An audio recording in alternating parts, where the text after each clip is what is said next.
This is the original esport racing game. This is iRacing.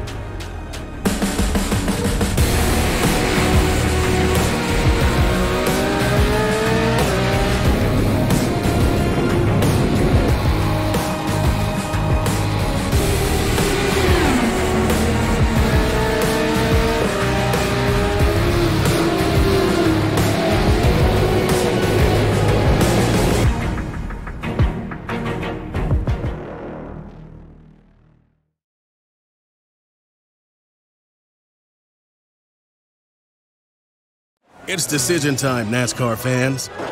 Who gets you the points? Who gets you the wins? Who gets you the bragging rights? Who gets you the championship? Sign up and play today at NASCAR.com/fantasy.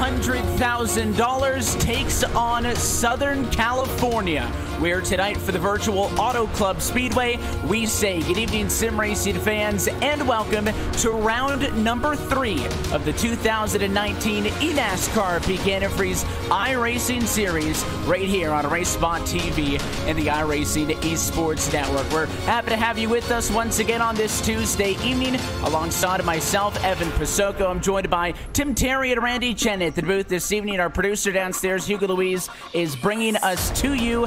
Hello from Fontana, California. We come into this race with all eyes on a brand new, Randy, 2019 build, which is certainly going to make a difference this evening.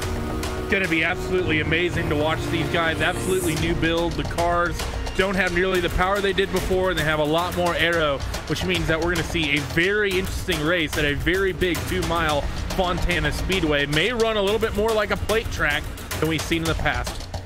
We've certainly been getting a good show so far in the practice session, Tim. The big change is a taller spoiler, aero ducts now in the front of these Monster Energy NASCAR Cup Series cars for the Chevy ZL1 Camaro, of course the Fusions and the Camrys, but I think the biggest stand out of all of that is a reduction in horsepower down to 500 on these 1.5 miler and bigger tracks. And just as Randy says, that's probably going to lead to a very exciting 100-lap, 200-mile affair. Practice has been exciting here this afternoon, Evan, as we've seen the last week or so these drivers have tested this new package. I like what I see so far. Some of these drivers, though, that may have started the season off slow, they're going to have to really pick it up. A guy like Ray Alfala outside the top 25 in the point standings. They have no time to waste. They got to go to the front tonight. And we look forward to seeing how all of this plays out. Qualifying already having been completed, and 38 cars since then have put down a time in the practice session up until that point. So it is going to be a whole new ballgame. Of course, this is going to affect us for the rest of the season, so we'll see something different when we head to the Texas Motor Speedway in a week's time, 2 weeks' time, I should say, when we go back to those 1.5-miler racetracks, which make up a bulk of the schedule. But this is not just a one-off, because the sister track to Auto Club Speedway this evening, Randy, we'll be going to Michigan later in the season, so drivers also a good opportunity to prepare for that one tonight. But this may be, if not guaranteed, one of the most exciting races you'll ever see here in this eNASCAR PEAK Antifreeze iRacing Series. It definitely is, and like you said, Michigan and Fontana, they're basically twins. I mean, if people say that Talladega and Daytona are similar, I'd say Fontana and Michigan even more so, and it's going to be a great teaser for what we're going to see a little bit later on in the year, perhaps a good test session, but an exciting string of racetracks that we have coming up. Texas, Richmond, Dega, a couple other tracks as well, Kansas and Charlotte in the near future for all these guys. And of course, one thing that we've been talking about in 2019, a lot of the new teams, both the racing teams and the esports competitors that have been with us for this 2019 campaign. If you missed the news while we were gone, a new team now competing in this 2019 eNASCAR PEAK Antifreeze iRacing Series with Mode Motorsports entering the picture, drafting both Cody Bias and Phil Diaz. They will compete here this evening, and the guy that heads up that team is Kyle Long, who's standing by with us now in the RaceSpotTV booth. Kyle, we very much appreciate your time. For those who may not know you in the sim world of things, play in the NFL with the Browns. Thanks for giving us your time. Just tell us about the process. How did Mode Motorsports come about, and why decide to be a part of this PEAK series? What's going on, guys? Happy race night. Mode Motorsports is something that my friend JR Rodriguez started a couple years ago, just a small group of friends, and we all enjoy the sim very much, and we're obviously big NASCAR fans, so we leapt at the opportunity to partner with iRacing and obviously be a part of a NASCAR event, and we're really excited to watch this race and see how this season plays out. It is going to be fun to have you guys with us for the 16 races that is still to come. We're very aware that you're an avid iRacer. How long have you yourself been sim racing, and how do you find time to still hop onto the sim, trying to balance that with your football schedule, getting ready for the season here with the Chicago Bears? Well, outside of sports like baseball and golf, when you're off the field, you don't really have a lot of physical energy. So to be able to come home and relax and just get on my wheel and get on the rig and do some racing, earn some laps, it's a relaxing thing, and also you're able to keep up that competitive nature with what you're doing at the house. So I really do enjoy it, and if I have free time, I'm usually on my rig and racing. You can usually see me in C6 trying to hold my line. I can feel you there. Certainly, I don't think either of us would be able to hold our own with these guys, but you got two great drivers locked in for you for this 2019 season. One thing that we really compare this eNASCAR side of things to the real-world counterpart is just how close to the actual thing you can get sitting in a computer chair, no matter how simple or complex your rig is. Do you get that same thrill of competition when you're behind the wheel on the surface as well as maybe you do when you're out on the field? Yeah, there is a real sense of competition when you're in there, and your nerves, your heartbeat gets pumping pretty good. But I will say the great thing is I don't have to run into anything like I do in real life for my job. So it's nice to be able to make mistakes and learn from them. But at the end of the day, it's not going to cost you much. It's a really enjoyable situation for me to be able to come home and race on this. Well, we certainly look forward to seeing what your drivers can do for 2019. They're about 60 seconds away from going to the grid in those brand new colors. So we'll let you get out of here. But Kyle, again, we really appreciate your time for letting us chat with you. And again, welcome to the series. We look forward to seeing what the season has in store for you. Thank you very much. That is Kyle Long. A big thanks to the guard for the Chicago Bears of the NFL. And, of course, now one of the guys heading up Mode Motorsports, the 13th team that is competing now full-time in this eNASCAR PEAK Antifreeze iRacing Series. That just kind of adds to the mix, Tim, as we've started to get an idea of some of the dynamics with the 12 teams that we had a part of the draft before the season opener at Daytona a couple of weeks ago. Two great pickups there with Cody Bias and Phil Diaz now having a home. Absolutely. Cody Bias, a former winner in this series as well. Nice little pickup by Mode Motorsports. You look at the point standings right now, your top two are your two winners from the first two races so far this season. So it's going to be hard to beat them, but once again, new package, new life for some of these drivers here at Auto Club. It's going to breathe a breath of fresh air for some of these drivers looking to move a little bit closer up the standings. It's certainly a huge learning curve to go to a completely brand new race car. It's not absolutely a foreign concept, Randy. Every single year, 3 times a year, in fact, during our season, a new iRacing build comes out as they continue to update the cars, but obviously keep it in part with what you're seeing in the Monster Energy NASCAR Cup Series. This is the biggest change we've seen in some time, if not ever. So I imagine it's been a hectic 6 days, and we're really looking out at the point that we've been talking about in the booth here all night, really, before we started, what teams are going to be able to pick up on this quickest. Tonight going to be a good indication if anybody can get out ahead of everybody else. Yeah, it's going to be interesting to see. I mean, when we get to the starting grid here in just a couple moments, a lot of familiar names up front that likely are still working together, even though they may be under some different teams. Michael Connie, Nick Ottinger, and Brian Schoenberg, three names that often work together that we see starting at the head of this field. So that might be a group to watch. All those guys that we've seen run together for years all qualified well tonight. And we are excited to see how this one plays out. Practice is done, so let's go trackside and take a look at your RaceSpotTV starting grid from Fontana. Pole position going to go to Michael Conti's number 8 machine. The Junior Motorsports entry will bring us to the green flag this evening. Outside of the front row to the JTG Doherty entry, that is Nick Ottinger. Back on row 2, Brian Schoenberg and Brad Davies going to start in the 3rd and 4th position. Matt Busa going to round out your top 5. Jarl Teen going to look to rebound from 2 weeks ago. He'll start in 6th. Chris Shearburn in 7th. Keegan Leahy going to roll off in position number 8. Ryan Luza in 9th. And there's one of those motorsports drivers, Cody Bies, 10th.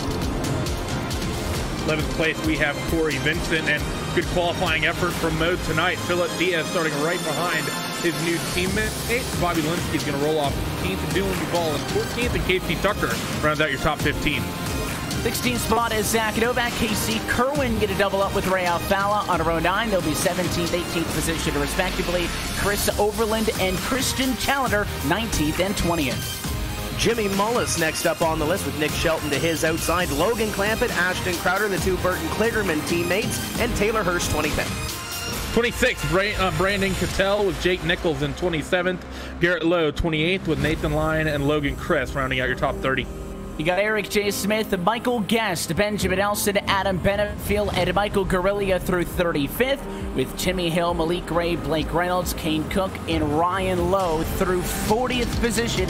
That is your look top to bottom at the RaceSpotTV starting grid. Again, 100 laps at this 2-mile D-shaped oval means that we go racing this evening for 200 miles here on RaceSpotTV and the iRacing Esports Network. It is an all-new era for this 2019 eNASCAR PEAK Antifreeze iRacing Series. It starts right here and right now in Fontana. The pace car dives down at the safety of the pit lane. Michael Conti's number 8 Chevrolet going to be the first on the gas. Green flag in the air. We're racing for round 3. And we'll see if Schoenberg can come through the inside and try to take away position number 2. He's got Ottinger to the outside as they fan out down the front straightaway and try to figure out where they want to run here. Evan, we're going to see a little bit of a pack form of racing here early in this one as they all try to figure out where they want to go early in this one. Top 3 to the inside as the outside tries to form something up here, led by Ottinger. And track conditions certainly also going to be a big part of what you're able to do out there on track 3 wide with that 62 Leahy up at a 3rd lane. He is not going to stay there for long. He'll probably tuck down in behind Davies, but you can see the split here. Conti is going to have an advantage. He'll lead lap 1, but they are 2 by 2, pretty much as they stacked them up, if not tighter than they were. But when it came to the green flag from that point on through the rest of the field, this is not going to break up for 20, 25, 30 laps at a green flag run, so drivers have to be very careful. And most importantly, I think in a 40-car field, Randy, be very smart in how they play this. It's going to be one of the big things you're actually going to see. Sevenger poke the nose under the Michael Conti, and he will nose into the lead for the moment. So the first lead change of the night through 3 and 4, and Ottinger's going to be able to get a run, maybe having Matt Holden in the ear helping that 47, and Ottinger's going to hold the lead as they run to the line. The first lead change this evening, Ottinger going to get it at the start-finish line. I think maybe much like a plate race, we're going to see a lot of those lead changes as this night goes on. But you see these cars as they roll through the quarter pretty even inside and out. They're starting to have to deal with when the tires start to fall away, that arrow push and a caution flag. Early problems in this one. You can see a couple of cars scatter mid-pack. There's some smoke off of Ryan Lowe's entry. Not where the incident was, though it was actually in front of him with a spinner in turn 2. So some 4-wide racing and running out of a little bit of room, bringing out the first caution flag of the evening. And just like that, we're going to get to see another one of these very exciting restarts. Believe it might be Eric Smith as we'll look it up on the replay. The replay will show Smith right there, the 51, was in the middle of a 3-wide situation. One of the independent drivers inside of him was Taylor Hurst.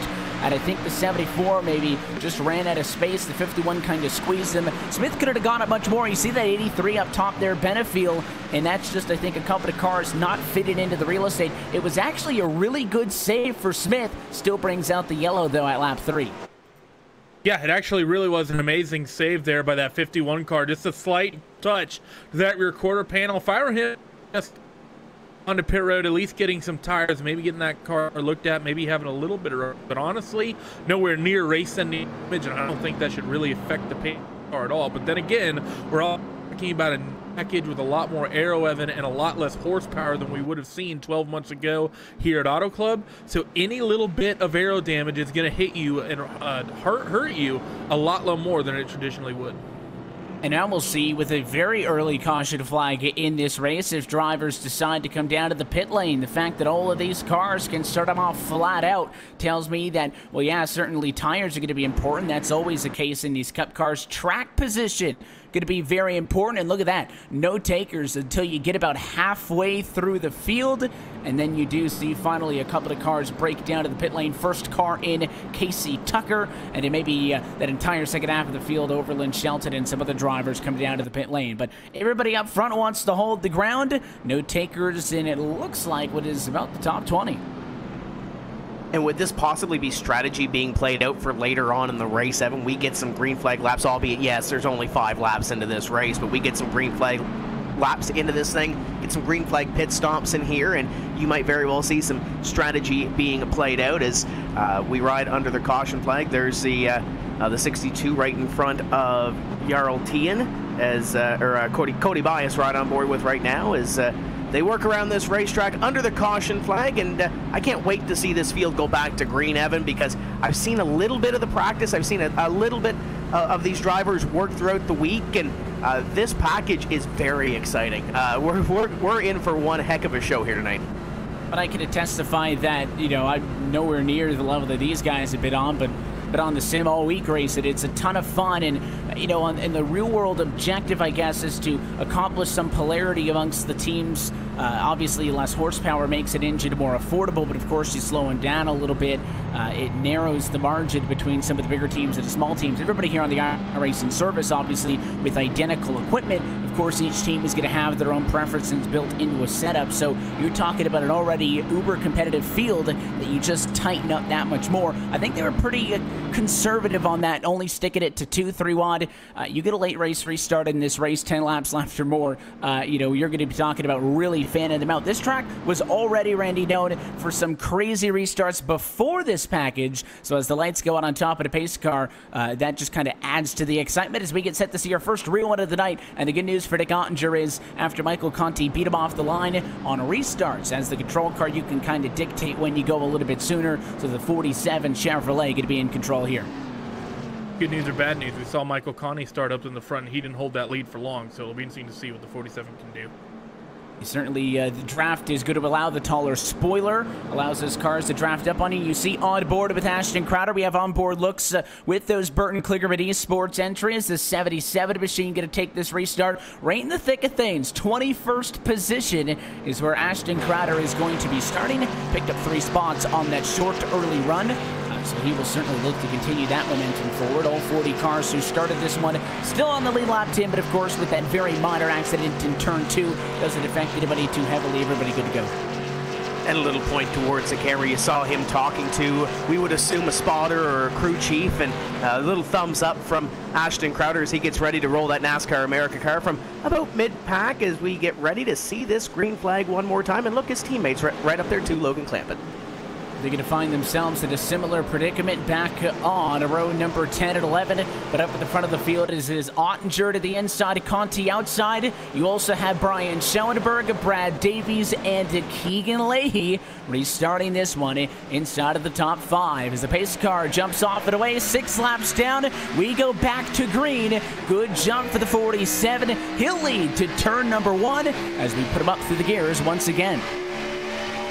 The 8 of Michael Conti is going to be able to come down to the bottom as they head towards 1 and 2 for the first time, staying closely tucked under that rear spoiler of Nick Ottinger. It's going to be Brad Davies, Clean Air up top, and his teammate at Conti is going to get a little slipstream as they come off turn 2. Here they get that momentum built up now to 180 miles an hour. Center of the back straightaway, 4 cars in a line up top.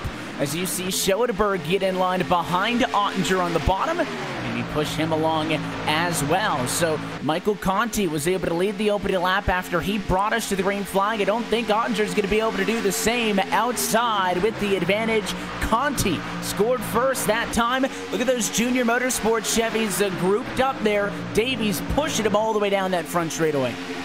JRM on the outside with Conti and Davies trying to roll the top and try to get to that lead position, with Ottinger fighting back on that inside line. Behind them, about 8th place or so, we're 3 wide. Bobby Zielinski in the middle, trying to make his way through the pack. Dylan Duval also in the middle. Jarl Tien, Keegan Leahy, a part of this little mess as well. They get it back to about 3 wide, stacked about maybe 1 or 2 deep, 2 wide in front of them, as Michael Conti will lead this lap. I mean, you can just see how much of a mess it is. This is certainly one of those cases where having somebody actually in the iRacing service with you as a spotter can help. Of course, iRacing does have a default spotter that automatically lets you know where the cars are around you, but communication is key here. When they are stacked 2-3 wide, you're on board with Zach Novak here as he comes at a turn number 2, try to battle for position, was scored in 7th spot, can't pick a lane. All 3 of them blocked in front of him as one of those new Motorsports entries in front of him bias. The 6th car going to go to the inside, and we'll squeeze him 3 wide in turn 4. This is some great racing that we're seeing on package. 3 wide up and down the field. Seeing the 20 of Ray Alfala, part of this three-way fight, really holding up the 6 of Zach Novak, being able to get clear just as he's able to, but there's still 3 by 3 by 3 behind in your mid-pack. And now the driver to the middle of the racetrack is the 53 of Ryan Michael Luza. He's sandwiched between Vincent to his bottom and Busa to his outside line as we start to see a little bit of separation up towards the front. Still a couple of sets of 3 by 3 now. In the middle of it is the JGR entry of Bobby Zielinski. Loses out on a little bit of momentum here. You can see him with those iconic Interstate battery colors on his Toyota Camry. He's getting pushed down the front straightaway by Dylan Duval. Tandem drafting at Auto Club Speedway, 190 miles an hour for those two. Up front, the JRM teammates get side by side for the lead position. Brad Davies going to hop up to the outside line and try to challenge his teammate Michael Conti for that top spot. Going to have a little help on that outside line by Nick Ottinger, and Ray Alfala joining the mix on the inside with Michael Conti. New leader Brad Davies as they come up at a corner number 4. Ottinger trying to take 2nd place, and don't look now, here comes Novak working the outside. Novak did a very good job after we've been on board with him, and it looked like he was going to have very little options to make that middle line work. And out of the outside, it's not going to fit, though, as both the 88 and the 47 went up, trying to arc it down into turn 1. At that same moment, Novak was trying to squeeze him 3 by 3. He lifts out of the throttle, smartly so, and it isn't really going to cost him much because Michael Conti, looking for some speed on the bottoms, going to have the 6th car come flying up right next to him. It's really one of the big things on this package, isn't it, Evan? Not only is it really a measure of how fast are you have to know how to pick your spots and be smart. As we see the 47 Ottinger get a run, and he wants to make a run on Davies for the race lead once again.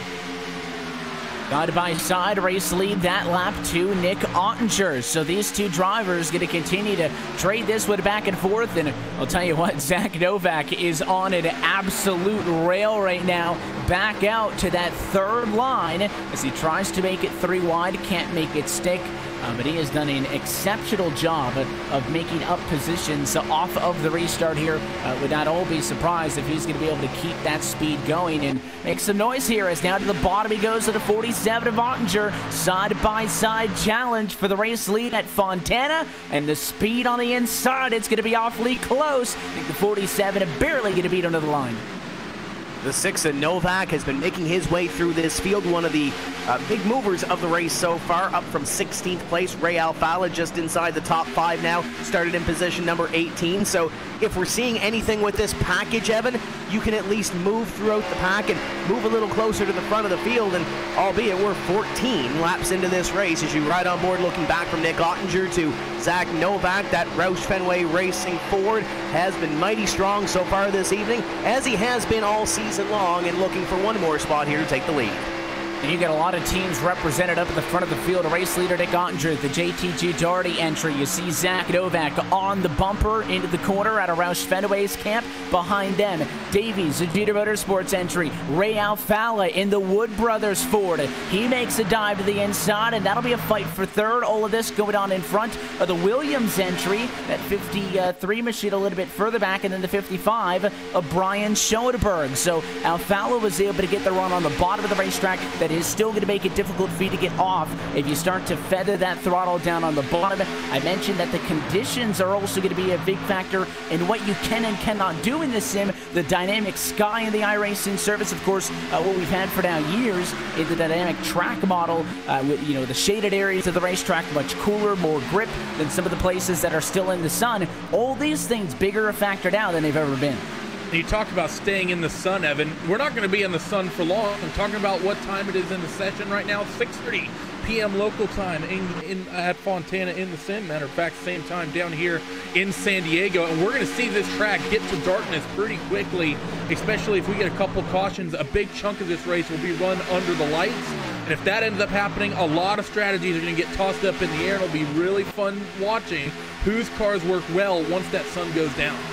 The day-night transitions even going to play a factor here on the oval side of things as Ottinger continues to try to hold the bottom. We'll check back on this later, but it is 65 degrees outside. 68 is the track temp. That's going to continue to go down as obviously the lights come on a little bit later on this evening. But Zach Novak doing a good job of establishing himself as your race leader. Davies, you're on board with him now, trying to find a way through the Ottinger-Alfalla battle, which is for second position. Alfalla, if he can make this move on the outside, going to be the highest he's been all night, and he does. So lackluster qualifying efforts for Zach Novak, who started 16th, and for Ray Alfalla, who started 18th. They now run 1-2, just 17 Oh, laps. 8th around and in the grass. 8th around and in the grass. Michael Conti.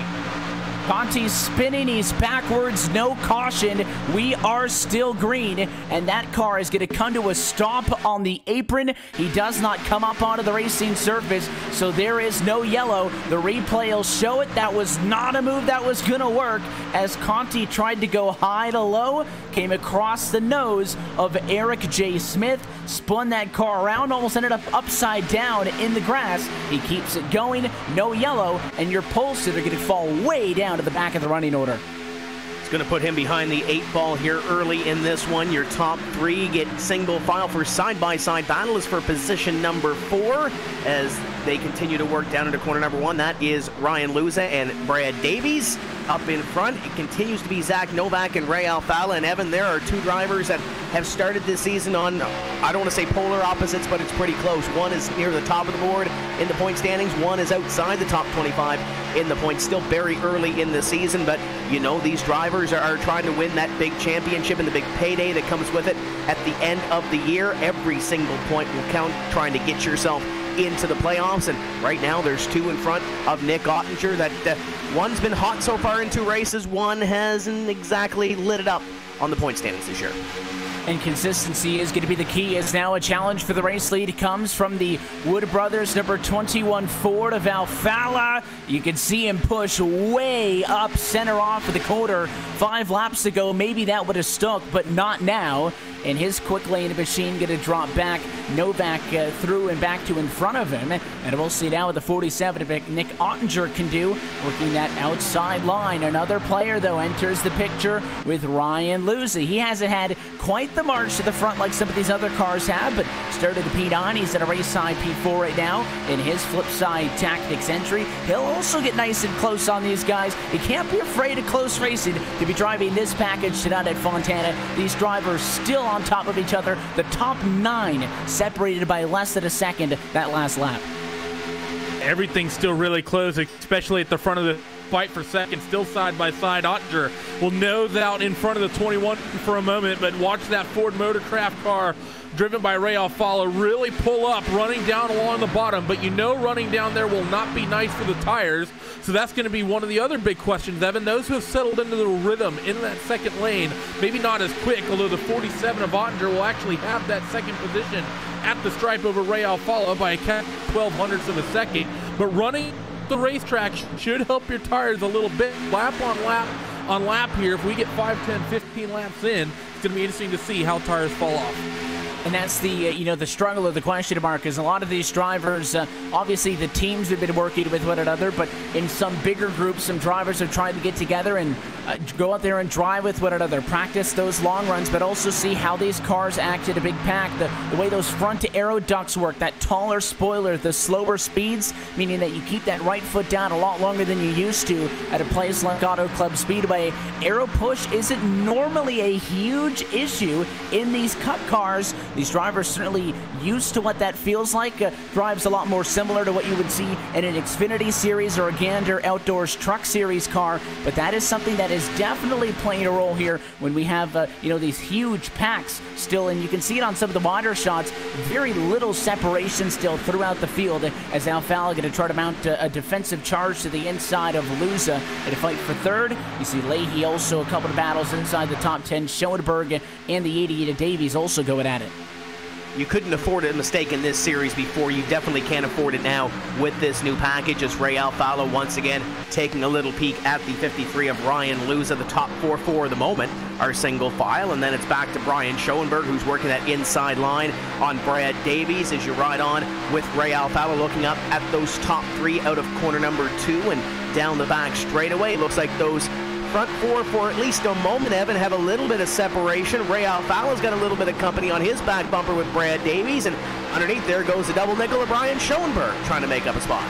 And Schoenberg's having a great run, but he's got some company. Keegan Leahy to the middle of the racetrack, the G2 Esports car right up the middle will split him and Davies down the center, and it looks like the 62's got a good opportunity to win out in this fight if he can clear the 55. No, so the battle going to continue down into 1 and 2.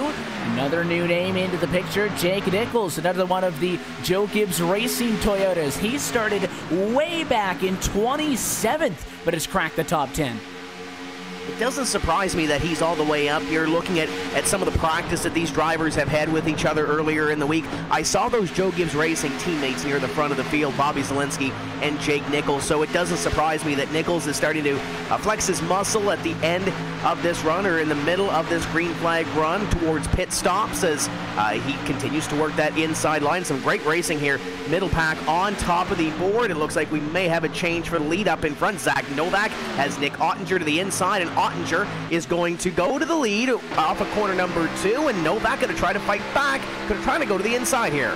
Awfully close as he went for the crossover there, just a couple of inches off of the left rear quarter panel. So door to door they go into the corner, and the constant up here has been Ottinger, but it's not for giving other drivers a lack of an opportunity. We've seen a handful of cars, Davies at one point, Conti before his issues, but for somebody like a Luza to be able to drive up here, or an Alfala to be able to drive up here, shows that these drivers, if they know what they're doing, can take the car and the new setup, new rules, all that they've been given, and actually make something work with it. We've seen incredible racing so far. Not normally are we actually out and ahead of the curve. Again, this specific package not going to be around Auto Club until this upcoming weekend. So kind of funny that we're previewing maybe the Monster Energy Cup Series action as the 55 car of Brian Schoenberg. Bad trip down the back straightaway. He got loose at a turn 2, and that's going to cost him about 6 or 7 spots, maybe more, as he's now 3 wide, and a diver down to the pit lane from up front. Matt Busa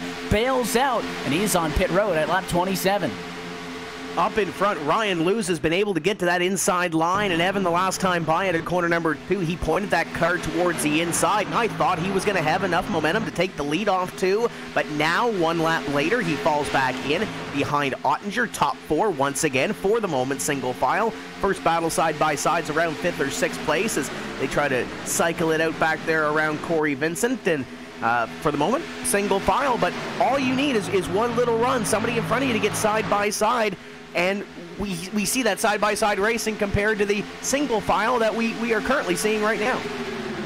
It sounds like issues with the number 55 machine again. Problems with Brian Schoenberg. He is slow and on the apron, and it looks like a second time. Turn 2 is where he had some issues. This one was not unassisted, though. Took a big hit from Garrett Lowe. You'll get a look at this on the replay there. Got spun around off the quarter and then actually ended up driving over the nose of the 37 Christian Challenger. It was relatively minor contact. You see the right front of that Toyota damage.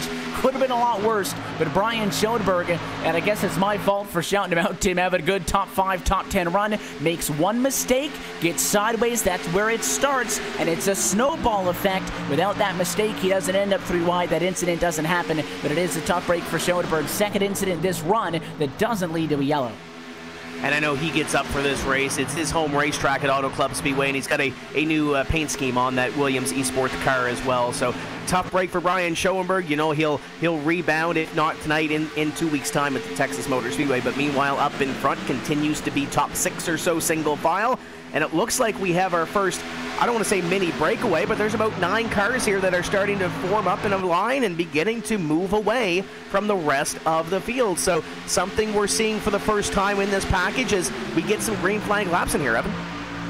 It absolutely is. The start single file at Outlaw lap number 31. This portion of tonight's broadcast is brought to you by PEAK Antifreeze, the official antifreeze of the 2019 eNASCAR PEAK Antifreeze iRacing Series. The one thing, though, that you do see, despite the fact that these drivers have single filed it out, and it kind of matches up with what we predicted early, after 20 or so laps, you would see this. Davies down to the bottom of the racetrack. That's a fight with Nick Shelton for 7th and 8th spot. In front of them, Vincent to the inside at Alfala, but they are single file. Normally, you wouldn't want to run right into the tire tracks of that car in front of you. You're trying to differentiate your line a little bit, make sure the air is getting to the nose of that car to help it rotate. Not the case here. Momentum is so incredibly important, and of course, keeping up that speed in the draft, so that's why you see them all lined up nose to tail. And a little bit of that breakaway there as you see that lead pack. There's a nice shot from the speed shot at a corner number 2. Little bit of a gap back from 9 to 10, but it's not a whole lot as you continue to see these drivers snake around this Auto Club Speedway. But we mentioned earlier some of those drivers peeling off the pit road, some pit strategy possibly being played here. I don't want to jinx it like you did Brian Schoenberg, Evan, but this has a green flag look to this race as we continue on. Brad Davies at a corner number 4 takes a little peek to the outside of Ray Alfala in the 21 for that spot just in front of them. Looks like they're going to get side by side. Keegan Leahy, Corey Vincent going at it. Vincent, somebody else who has made a trek inside of the top 10. In fact, as they run now, only 4 of the car's top 10 started in those positions. So it has been an opportunity for a lot of drivers to make big moves. How about Eric J. Smith? We've really talked about him much in a positive light this evening. He's had a couple of trials and tribulations thus far, but he's gone 31st to 10th, the big mover. Already shut it out. Jake Nichols, Nick Shelton, those drivers from the high 20s to just inside of the top 10. But, I mean, as Nick Ottinger, you can see the single file line. He now has a couple of car links. I think for the first time this evening, an opportunity to breathe a little bit, as now some lead cars coming down to the pit lane as we cross 1/3 of the way home. It's Novak, it's Vincent among those coming down onto pit road. Ryan Luza also making the opportunity to come down onto pit road on this first exchange of at least the leaders, Evan, coming down onto pit road as Ottinger leads them down into corner number 3 of the drivers that are still on the racetrack, including Keegan Leahy and Ray Alfala. We'll see if any of these drivers decide to come down. Looks like Keegan Leahy going to point that car towards pit road.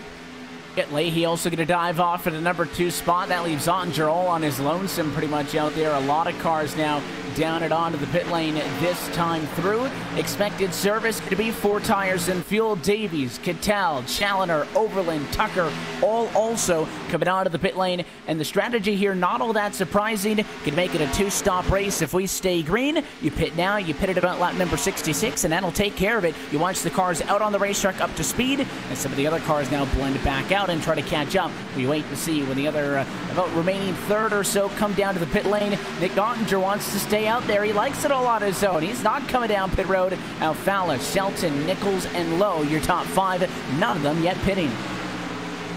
Yeah, I like the 2-stop strategy right now, Evan. I don't think you're going to get the extra 15 laps out of the tank, but we've seen some weirder things on these eNASCAR PEAK Antifreeze Series races, but Ottinger out in front and a little bit of a gap back to Ray Alfala and Nick Shelton there, who run in a 2nd and 3rd, but we'll start to see some of those drivers pop out of pit road as this pit stop cycle continues. And Ottinger was running up front here earlier, and you can see the drivers blending back in on the back straightaway as they come off of pit road. as Ottinger comes up at corner number 4, and he will head the 47 JTG car down to pit road, and he'll bring Alfala and Nick Shelton along with him. Yeah, this is the next big exodus with Shelton in line, also Nichols coming down to the pit lane, and a handful of other drivers. That almost cycles through the remainder of the cars that had bid running up front. So they're going to come get their 4 tires in field. This does give some new faces an opportunity to go to the front of the field. Garrett Lowe now scored first. You saw the close call there. That's not a fight for position. That was Matt Busa unlapping himself in the number 5 car, going from a lap down to back to the lead lap on the fresher tires, having already come down to the pit lane. Maybe a little bit too close for comfort for those two, but I don't think Lowe's going to be able to stick out much longer, and there it is. He comes to pit road. Timmy Hill, second place. His Flipside Tactics entry now going to assume the race lead. Yeah, Timmy Hill going to come across the stripe and be the leader of this one. A little bit of a history lesson. His spotter, Adam Gilliland, won a eNASCAR PEAK Antifreeze Series race 6 years ago at Daytona. So I know he's been celebrating that today. The team would love nothing more to come home with a victory with Timmy Hill behind the wheel. But right now he has a battle for the lead on his hands. That 7 behind him is Ryan Lowe, and that will be a battle for the lead as some other cars come back out onto the racetrack, blending back in. But battle for the lead on the racetrack. Ryan Lowe to the outside. That was Bias and Malik Ray pushing each other as they came out of pit road, trying to get back up to speed. And now you see Timmy Hill try to get to the bottom. We'll go 4 wide as he dives down to pit road. And now that leaves Ryan Lowe's number 7 entry on old tires. And as your race leader, out in front of a pack of cars on fresh tires. Lowe started 40th position out of the 40 cars in this race. He'll snag the bonus point for leading the lap. And you can obviously see those cars that have already pitted, a huge pack of them coming through, and they just absolutely swallowed that 7 up.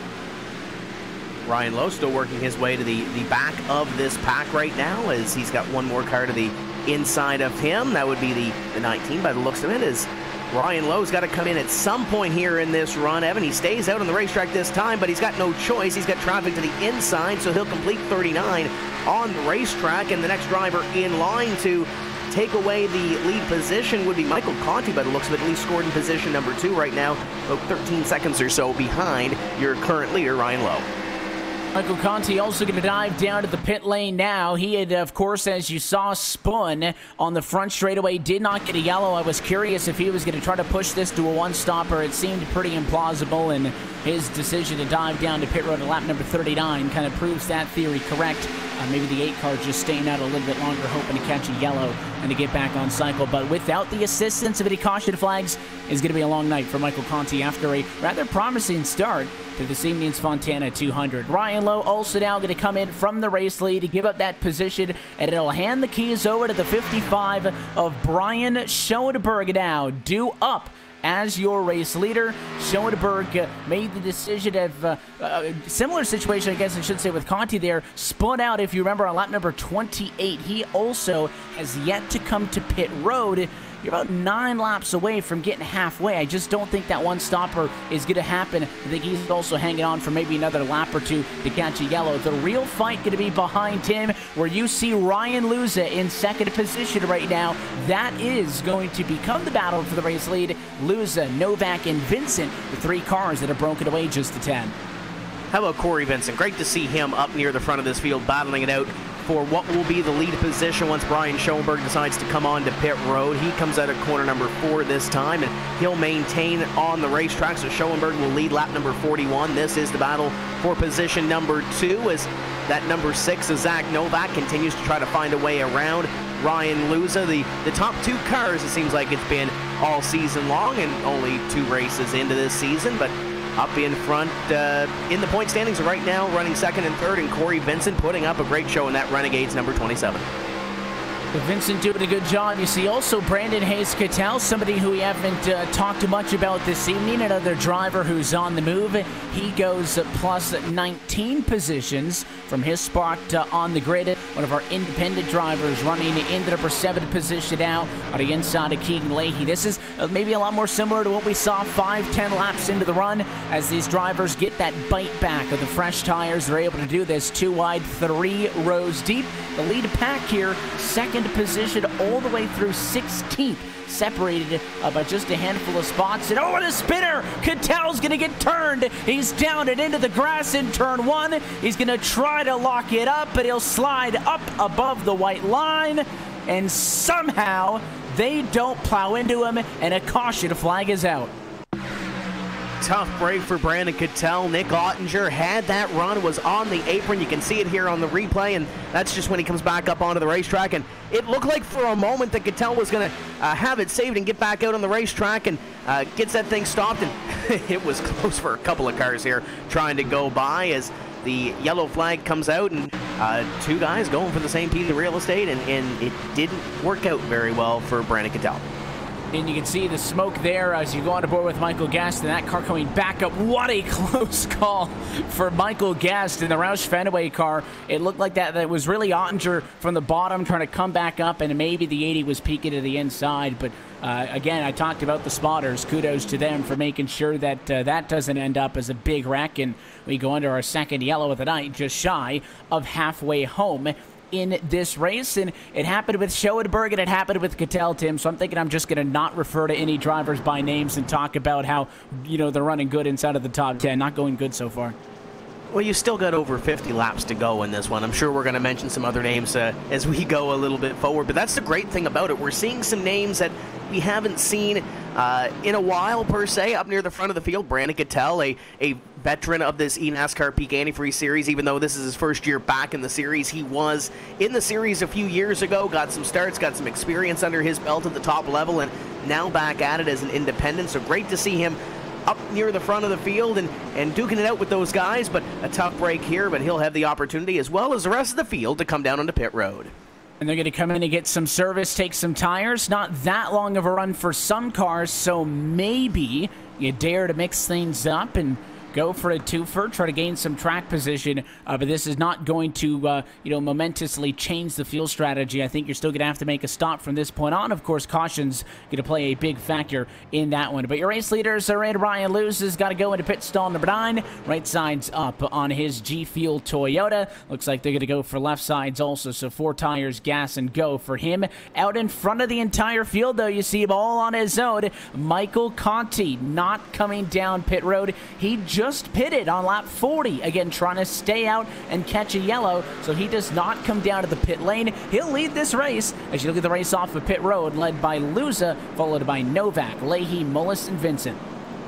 I like the strategy to try to get yourself up near the front of the field once again if you're Michael Conti, and as you just mentioned, he came down pit road. There's not really a whole lot of a disadvantage between what Michael Conti has in that race car and what the rest of the field is going to have. Probably a better opportunity for Brian Schoenberg now to come down and get some massaging done on that race car. I'm sure he wanted to get a caution 2 laps earlier than it did. He and his crew chief Pat Millay were trying to get that lead back, but it gives them an opportunity now to come down and get some damage fixed and see what they can salvage out of this evening. But Ryan Luza, first off pit road, will restart second here, given that Michael Conti stays out on the racetrack. And we'll get ready to see one of these exciting restarts, because the first 2, or the start and the first restart, have been fairly thrilling, and get ready to see one more here.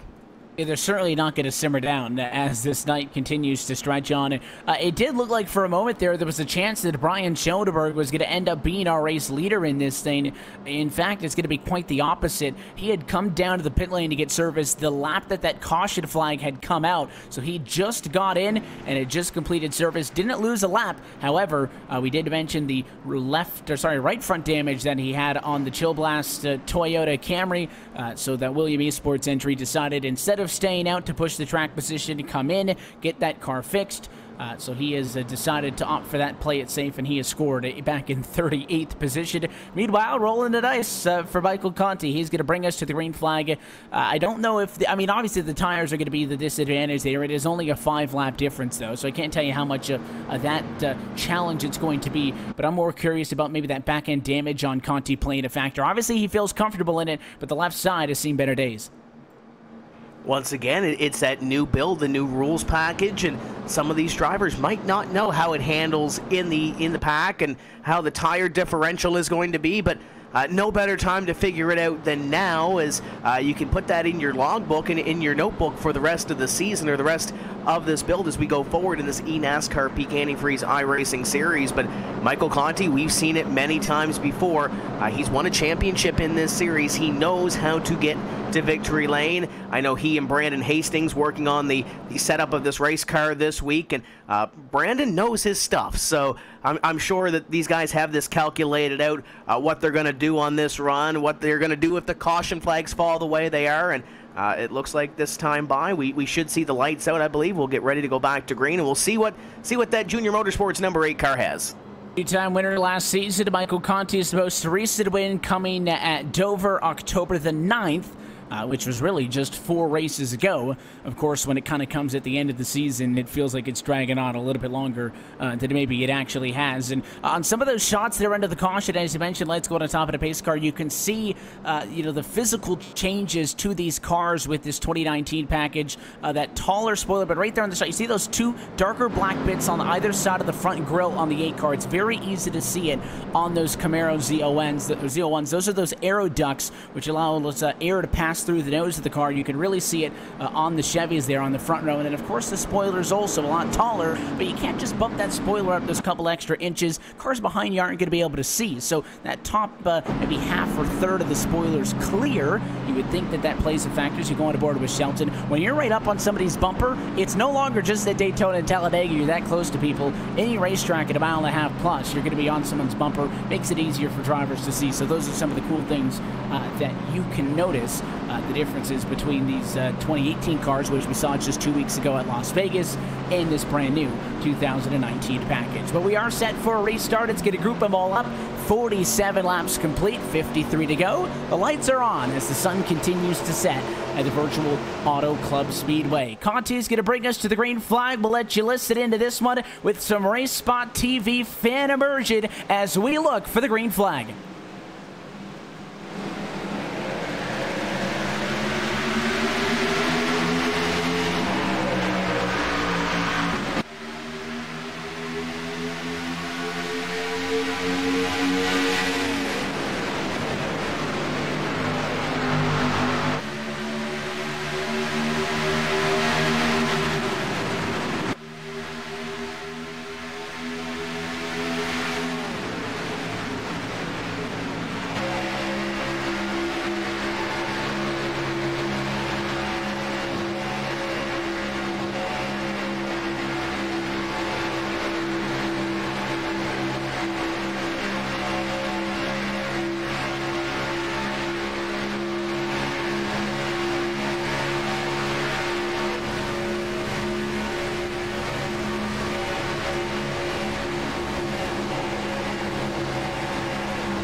It's Zach Novak through the field there, leading that time at the start-finish line. You saw Michael Conti get split 3 wide. He had no help. That was the issue. The car on the inside and the car on the outside of him both had a pusher. That's what drops the 8 machine back. So Conti going to work second in line on the outside as we stay 2 wide all the way through the field down the back.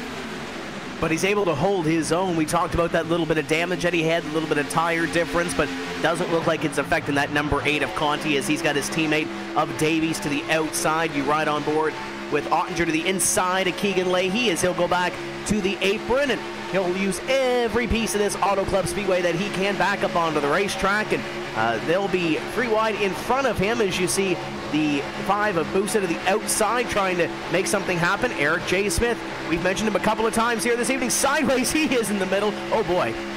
The 51 Machine's got for a ride there. Couldn't go high, couldn't go low. Instead, he tries to hold his line. How about 4 wide to the inside? It goes Nick Ottinger trying to get to the bottom of Leahy, not able to do so. But this is pretty sustained. 3 wide now in the center of the pack. Look at the 18 all the way down to the inside. Bobby Zelensky, can he get room though? Or is he going to get stuck down on the bottom? You got to get high to get that arch into the corner. And they are still going to be 3-4 wide through.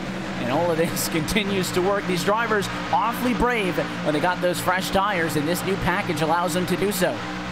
We saw that move on the front straightaway. Ottinger's been going to the apron the last couple laps, and Zelensky kind of beat him to it on that last exchange. As you see up front, speaking of exchange, here comes Conti to the inside. He'll go to the lead on Zach Novak, or at least try to make that move work. Novak not giving him a whole lot of room on the inside. Corey Vincent is there behind them. Nick Shelton trying to get back up here. Jimmy Mullis in the Richmond Raceway 46 in the middle. It'll be Conti that'll go to the lead at the stripe, and they're 3 wide in behind him as they're all fighting for a piece of the top 5. And we've seen some drivers get into each other. Ray Alfala took a little bit of a shot to the right front. He's got some minor damage as a result on the number 21 Ford. He finds himself pinched between Smith and looks like Luza up on the outside of the racetrack. The outside line seems to be the place you go, at least in turns 1 and 2. This end of the racetrack, because the ends therefore is a little bit more lax of an ends that you can try to push it a little bit higher, and you can see Novak now actually forcing his way to the outside. Vincent a little bit close for comfort on that left rear quarter panel, but it does seem that having some pushing help really could pay some dividends here. And I know we saw Davies and Conti working together a little bit earlier. You get 2 team cars on the same page, could make a big difference, I think, on some of these race starts. There's the crossover. Novak going to go high to low. Novak had a great run at a corner number 2, going to point it towards the inside, and he's going to try to go back to the lead position. Conti trying to hold his own on the outside line. He's got some help from Jimmy Mullis in behind him. Not anymore. Mullis going to go back to the inside in the 46 and leave Conti high and dry for the moment on the outside as they fan out down the front straightaway. Top 2, top 3 getting single file as Conti still trying to find some help on the outside. He's not getting it. Leahy goes to the inside, and there's Ray Alfala. Can't go any lower. The 21 is there.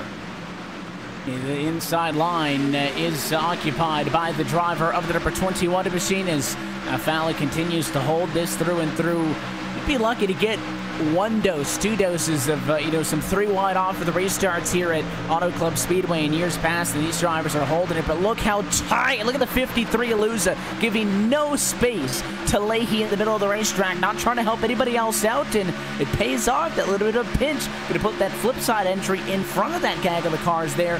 The 20 car not going the right direction. Nichols losing a little bit of speed in the front straightaway there. But, you're talking about a racetrack that's got tons of space. Of course, not a lot of grip and not a lot of speed up at the very top, so they're squishing those 2, 3, 4 lines down into the bottom half of the racetrack.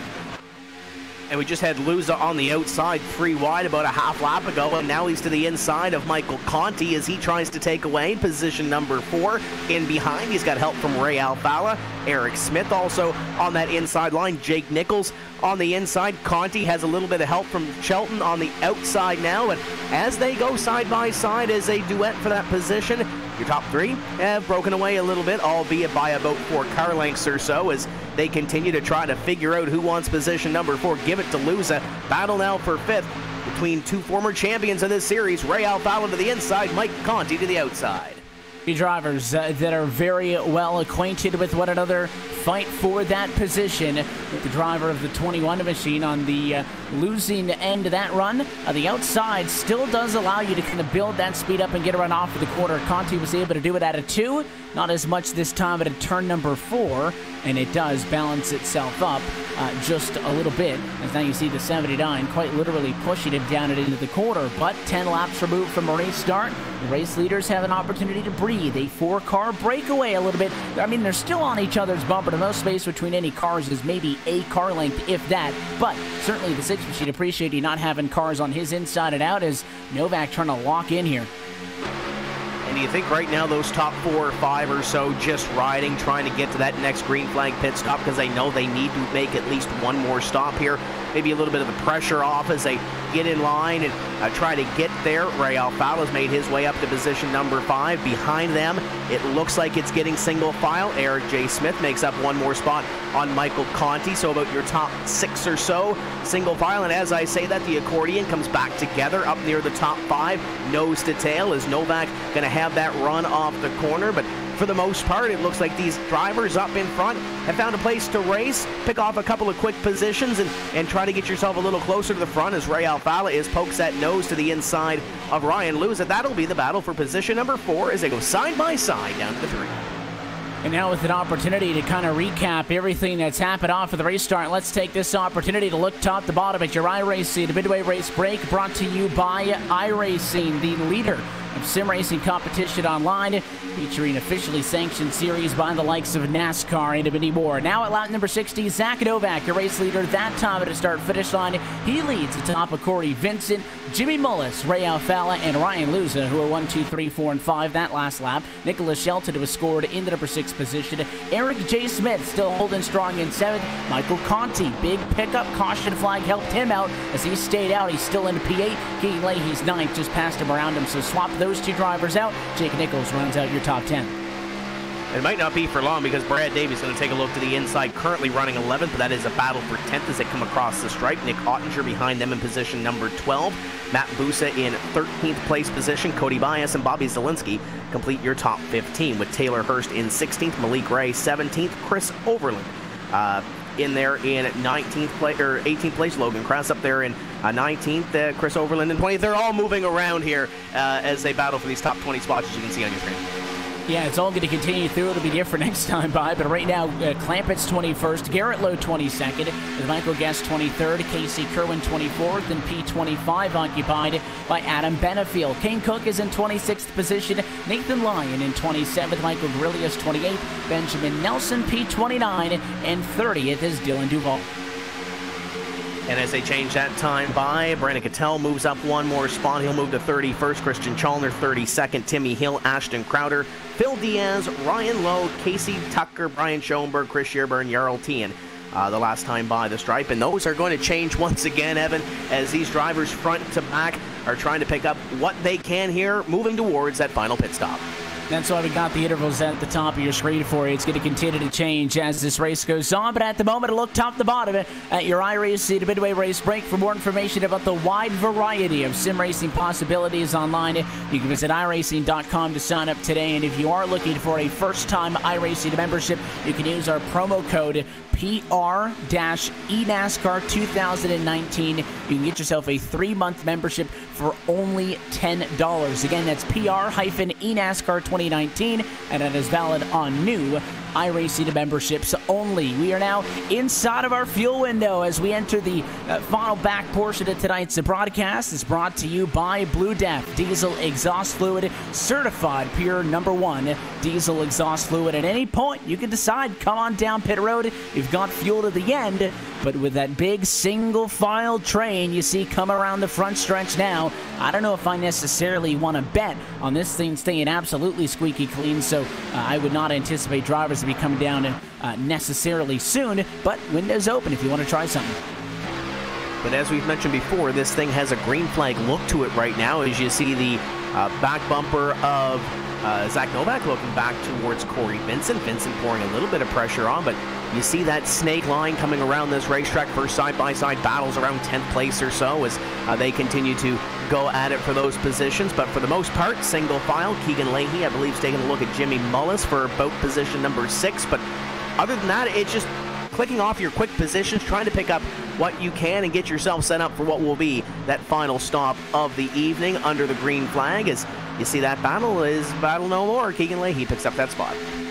But I think it's safe to say as we head down to turns 3 to 4, you see a little bit of sun left down at that end of the racetrack, but safe to say we are now night racing at the Auto Club Speedway. The lights are on. You can see them shining off at the top of the cars here as we get later into this race. The track temperature continues to hover at 68 degrees Fahrenheit at the moment, so that's going to continue to hold rather steady, if not continue to drop, as as, again, the sun recedes completely behind the mountains in Southern California here. Having a ton of fun, though, with some of these onboards. You see Taylor Hurst, one of the independent drivers. He's mid-pack where things are still too wide, a couple of rows deep.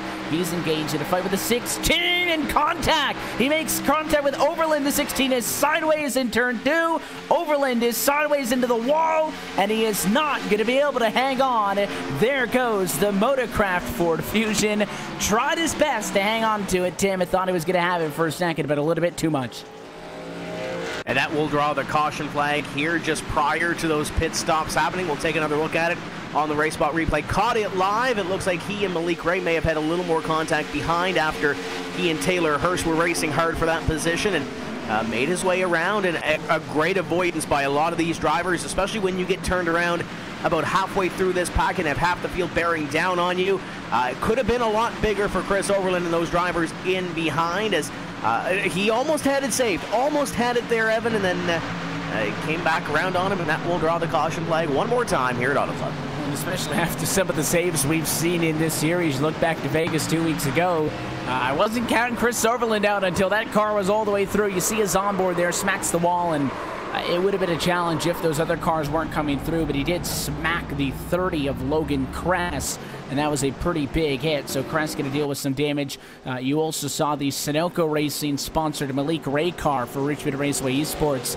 He was back there in the pack also, and as you mentioned, may have gotten a small piece of the contact as well. The good news, though, is, well, this takes care of our fuel strategy. We were in the window, but of course nobody wanted to break away for the group to come in. Makes the math nice and easy for you. We'll have a restart due up with about 30 laps left, and everybody's probably going to have fuel to the end. And I would think everybody would come down onto pit road on this occasion. We saw Michael Conti stay out on the last run, but he had just come down pit road on a green flag pit stop, and as you can see from the shot down in corner number 4, everybody is coming onto pit road. That pace car, very lonely out at the front of the field, as the field will come down, and we'll see who decides to make some changes, make some adjustments, and maybe who makes a strategy call here to get themselves a little closer to the field. Looks like Novak's going to take 4. And not surprised at all by that decision. The 6 has been one of the best cars, but there is no drivers and all tires staying out. It's going to be a good old-fashioned race off of the pit lane as the 6 car tries to hug it close, but he is not going to win the race off of pit road. The 27 of Corey Vincent, first car out. The 27 Ford going to take over the race lead in this one. Also with a 4-tire call, just better. And that Renegades entry, the Alienware sponsored Ford, he is going to be your race leader. Novak second off the pit road, followed closely by Ryan Luza in 3rd, Ray Alfala in 4th, and Keegan Leahy in the number 5 position. But a big pass for the race lead happening there under pit stops. And we've seen the way that this package has gone so far this evening, that track position is key. Yes, you can work yourself towards the front, but it's always good to control that restart when you come back to the green flag, and Corey Vincent has been strong all night long. Started back there in position number 11, but has been a factor, and now he'll have the opportunity to lead this field back to green. When we go green, we'll have probably less than 30 laps to go, so this one's going to be a shootout down to the end, and we'll see who makes those moves and tries to get themselves towards the front of the field and wins race number 3 of this season. And we'll see how long we have to wait. Not going to be a long time. You see cars still catching up in turn 4, but the lights are already out on top of the pace cars. So you're going to get right back into the swing of things here for the Virtual Auto Club Speedway. If you're maybe just tuned in with us for one of the first times here with the eNASCAR PEAK Antifreeze iRacing Series, happy to have you with us. Hope you join us also next time out as we go racing in 2 Tuesdays' time. On March 26th, we go racing from the Texas Motor Speedway. You can find that one, as always, right here on the iRacing Esports Network. And that race, like this race and all of them this season, paying out cash. That's another one of the changes for this 2019 campaign, is that it is a weekly payout to your top 3 finishers.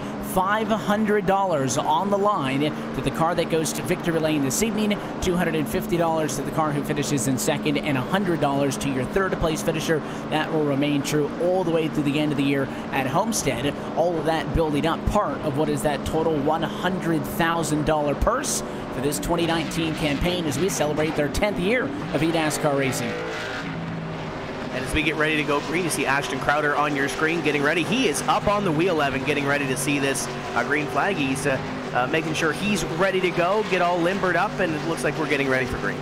He better be ready for that one. He's 28th position, cracked the knuckles, and he's certainly going to have his elbows up. You saw the onboard with him. He is going to be in the mess right now. So we've seen some crazy restarts, but this could be the final one of the night. So how hard are you going to push, and how bad do you want this? The field's in control of Corey Vincent, but there's contact on row 2. Green flag in the air. We're racing, but Luza and Alfala were door banging well before the restart box. How bad do you want it? I think they just answered the question for you, Evan, as they were already going at it before we even threw the green flag. But Corey Vincent up in front, and he'll take the lead away. Ray Alfala in a second. Zach Novak, Ryan Luza, and look at Alfala all over the back bumper of that number 27 as they come off the corner. Goes to the outside. Zach Novak says, nuh-uh, I'm going to go to the inside, side by side for second behind Vincent. That's what you do at Daytona and Talladega. You got a car in your bumper, you hold the bottom. It looked like Alfala was really trying to get to the inside of Vincent. Vincent shut the door and made sure the 21 wasn't able to. But you can see the 6 car now going to split the difference. Luza wanted to follow him, but Novak going to go to the outside. He's not going to have the immediate support as Alfala tries to pick up the pace after getting squeezed out in that battle. So it'll still be Vincent in the center of turns 1 and 2. But based on everything I've seen tonight on a big bobble, Ray Alfala sideways in turn 2. He's got to whoa it up, and a good job by Shelton, but a caution flag flies. We're wrecking behind them. Yeah, Ray had to catch that twice in order to keep that thing off the wall and off his other competitors. As you see at the back of the field, we have a little bit of an incident. Is that possibly the 55 is Schoenberg maybe? As he's had a tough night so far this evening.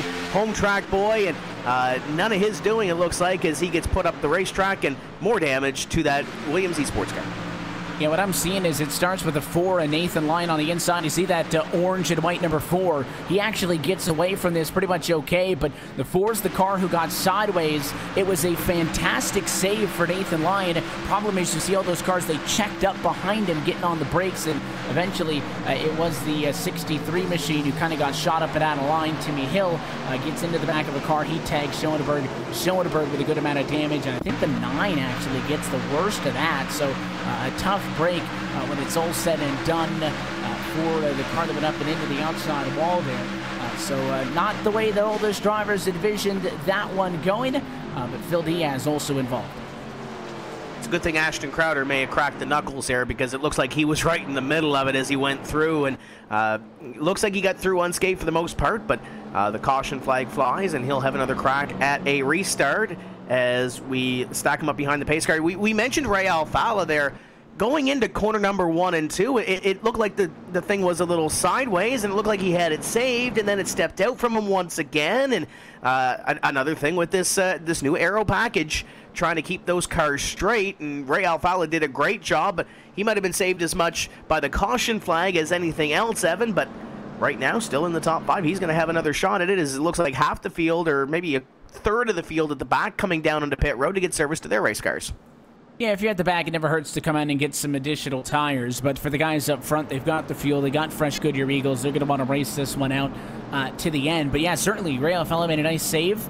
But after getting blocked in the battle for the race lead, getting pushed to the outside, and then getting sideways in 2, he was maybe fixing to lose a handful of positions. Yellow comes out quickly. He'll have an opportunity to restart on the inside of row 3 in the number 5 position. So it all works out pretty well for him. Corey Vincent is your race leader in this one. I don't think that the 27 is going to be in a position where we're going to be talking about the pass for the race win here tonight happening on pit road. That may be, a very critical pass that allows Corey Vincent an opportunity to win this race, but with this aero package, you don't see the 27 being your leader every single time around for the next 27 laps that still remain in this one. Novak, the point that I was going to make right before Alfala nearly dumped it in 2 was that I think Novak has been consistently the best car tonight, but I mean, sometimes we go to races like this, Tim, and you see it's very clear that there's a group of 2, 3, 4, 5, whatever the number is, cars that are substantially better than everybody else. There's good polarity throughout, but there are cars who are the class of the field. We've seen that tonight, certainly. Novak, Luza, but, I mean, you can look down through this whole list. All these drivers have been up fighting for the race lead. Alfala, Mullis, you've got, Zelensky, Ottinger, Busa, Conti, So all these drivers, top 15, have had at one point an opportunity to battle up front. So it is difficult to say who has the best race car. A lot of it's going to come down to positioning. And I'm thinking if you're feeling top 10, top 5 right now, you're in a pretty good spot and have a realistic chance at going at this as we get set for another restart. Lights out. Magic number going to be 26 to go next time. And I don't think you've heard the last of some of those names that you mentioned. Guys like Nick Ottinger right now in position number 10. You look back to Michael Conti, who was up front earlier, led the field to green on one of those restarts, back to position number 13 right now. And Cody Bias ran strong earlier. The Mode Motorsports car on the inside of that exchange here in the 24. He's just outside the top 10. You see Brad Davies on your screen as well, just outside the top 10. So there's some drivers that could potentially move here in these final 26 laps of this race. Still lots to be decided. And as you mentioned, I think Novak's got a fast car. Corey Vincent obviously controls this restart. We saw some entertaining antics on that last restart. Everybody trying to anticipate that green flag and had a little bit of some paint swapping, some door rubbing there as they came to that last green flag. We'll see if that happens one more time, but Corey Vincent in control of this one as we get ready to come back to green with what will be 26 to go. Track temps are now also at the lowest they've been all night, down to 66 degrees Fahrenheit. If you're racing in a sunny session on the iRacing service and you're in queue, you're going to wait for a cloud to come to do your queue run. That's how big of a difference the dynamic sky and the dynamic track now interact with one another. So racetrack's the fastest it's been all night. Let's see who can make it work as the pace car goes down, and we do this one again. 74 laps behind us, field in the hands of the 27. Corey Vincent brings us back to it. Green flag in the air, 26 to go in Fontana. We'll see what happens to the outside line here as they are tucked up tight between each other with the 6 of Zach Novak, Keegan Leahy on that outside line, and here comes Ryan Luza back to the back bumper as we got a caution flag on the speedway. Yeah, quick caution at the back of the pack. Big issues as they were coming to the green flag. A couple of the cars are torn up. Benjamin Nelson is one of them who has seen better, and it started with the 19. Bottom of the racetracks where you want to put your eyes. That's where the contact starts, right there. Loosens them up. And that is Casey Tucker, who, I don't know if he was trying to necessarily get down in front of Cattell. Cattell kind of initiated that battle by going to the apron, Tim. Not the first time we've seen an incident happen in turn 1, because one car goes down to the apron, but then has to come back up eventually, because you're not going to make the corner down there. Either way, 9 comes down a bit. 80's obviously trying to get back up and ride that left rear, and they get into each other. And unfortunately, Tucker goes up and into the pack and collects about 5-6 cars. Biggest wreck we've seen tonight. And we see that little sense of urgency as we get a little bit closer towards the end of this race, Evan. They're trying to go to that inside line, a place where only one car can fit, and 2 cars were trying to get in to that spot down into corner number 1. But that sense of urgency starts to come, especially if you're in the middle of the pack and you're trying to make your way back up towards the front. And we've seen some of these races in the past play out this way, where we have a rash of cautions near the end. And you talked about that pass on pit road. If you're Corey Vincent, that kind of magnifies that as you control the starts and the restarts of this race. And right now, looking pretty good up in front. 2 restarts up in front, and he's controlled both of them and has had the opportunity to lead, and has been that car in the top spot when that caution flag has flown. And maybe that's going to be the key here. I mentioned the track positioning, being a top 5, top 10 car now could make your life a lot easier, and I think give you a realistic shot at fighting for the race win in this one. But maybe a more conventional strategy of trying to ride through a couple of yellow flags and, you know, take these laps led. I think for Vincent, it's not as cut and dry as it once was. You know, old build, I'd certainly take trying to hold off guys for 3 laps instead of trying to hold them off for 20 or 30. But it almost seems like on those very short runs is when it's more wide open and you need about 10, 15 laps of green to get going to kind of break away and stretch out a tad bit. And especially if you can get that outside line to work, and we almost saw that right off the hop with Ryan Luza and Keegan Leahy. They were both tucked up tight with each other, and then it took about a half corner to get Ryan Luza up there, and I say a half corner, just trying to get up to that back bumper of the 27, but by the time they got there, that outside line looked like they had something mounting a charge for that lead position. Then the caution flag came out, so as long as these guys can get some laps in and get some green flag running in, it might not be too bad. But Corey Vincent, the key right now is being able to control and manage the restarts and get that lead position. We've seen it seen that 27 bring the field down a little bit slower on those first 2 restarts. Pace car pulls off. He has the opportunity, if he wants to go with that. But he's been bringing them down a little bit slower, his prerogative. And who knows? Maybe he switches it up here, Evan, and maybe he goes a little bit sooner and tries to catch this field off by guard. But then again, that might be the rules package that we have here with the aero package, and maybe you don't want that big lead. Yeah, again, normally you'd want to go. And at this racetrack, with the lights staying on top of the pace car for at least another trip around the sun, you would want to go and get a little bit of a gap. But the draft has always been a factor here, but again, never more so than it is this evening. You'd think 5-6 car lengths of a gap would be a great restart, but all that means is that Novak on the outside, if Leahy sticks with him, you're going to have 2 cars coming in hot, and much like we saw Conti kind of get tag team there at the restart just shy of halfway when we let you listen to the engine sounds as they went 2, 3, 4 wide for those first 2 laps or so off of the green flag. You need help. It is not a mentality that you have really had to take coming into a race like this, and maybe some drivers weren't necessarily entirely sold on that this was going to be the way it ran out tonight. But Corey Vincent's better if Ryan Luce is pushing him into the corner. And the way that this typically works is your race leader jets out in front. P2 is not normally a pretty good place to restart, but I think Zach Novak, again, in a decent enough position with a good fighting chance. I'd expect the lights also to be out this time. And you're right on board with Ray Alfala, not out of this one yet. Had a slow start to the season, as he mentioned on social media earlier today, trying to reverse that with this brand new package. And right now in position at number 7 on that inside line. Eric Smith, we mentioned earlier, great run for that driver so far this evening. Has worked his way up from the 31st place starting position all the way up here within the top 10 and having a shot at a top 5 late in this race. So don't count out the 51 car. It's one of those things, if you're a rookie in this series, Evan, and we've seen it here before, that you get close to the front of the field, you try to close the deal. Sometimes it doesn't work. We'll see if the 51 can close the deal, get a top 5 run out of this one. As the lights are off, we're going to be going green at next time by. Full running order at the top of your screen, but let's kind of reset and paint the picture for you. Up front row, Corey Vincent going to be in control of the field as noted. Zach Novak is going to be on his outside. Row 2 sees Ryan Luza restarting in 3rd. Keegan Leahy coming to the green flag in the number 4 position. Jimmy Mullis and Eric J. Smith, those 2 drivers fighting in race high positions. So tip of the cap to them. Row 3 behind them, Ray Alfala 7, Nicholas Shelton at 8th. And back on row 5, Nick Ottinger 9th, Bobby Zelensky in P10. Question is, Tim, the guys up front are able to keep it together. Can the 5 wide and the rest of the pack do so you can get a couple of laps in on this run? If they want to get to the front and battle it out for the win, they're going to have to, but you're going to see that little bit of patience that was there at the start of the race fly out the window if it hasn't already in these final 20 laps. Those guys up in front really control their own destiny, trying to pick up those quick spots, everybody else behind.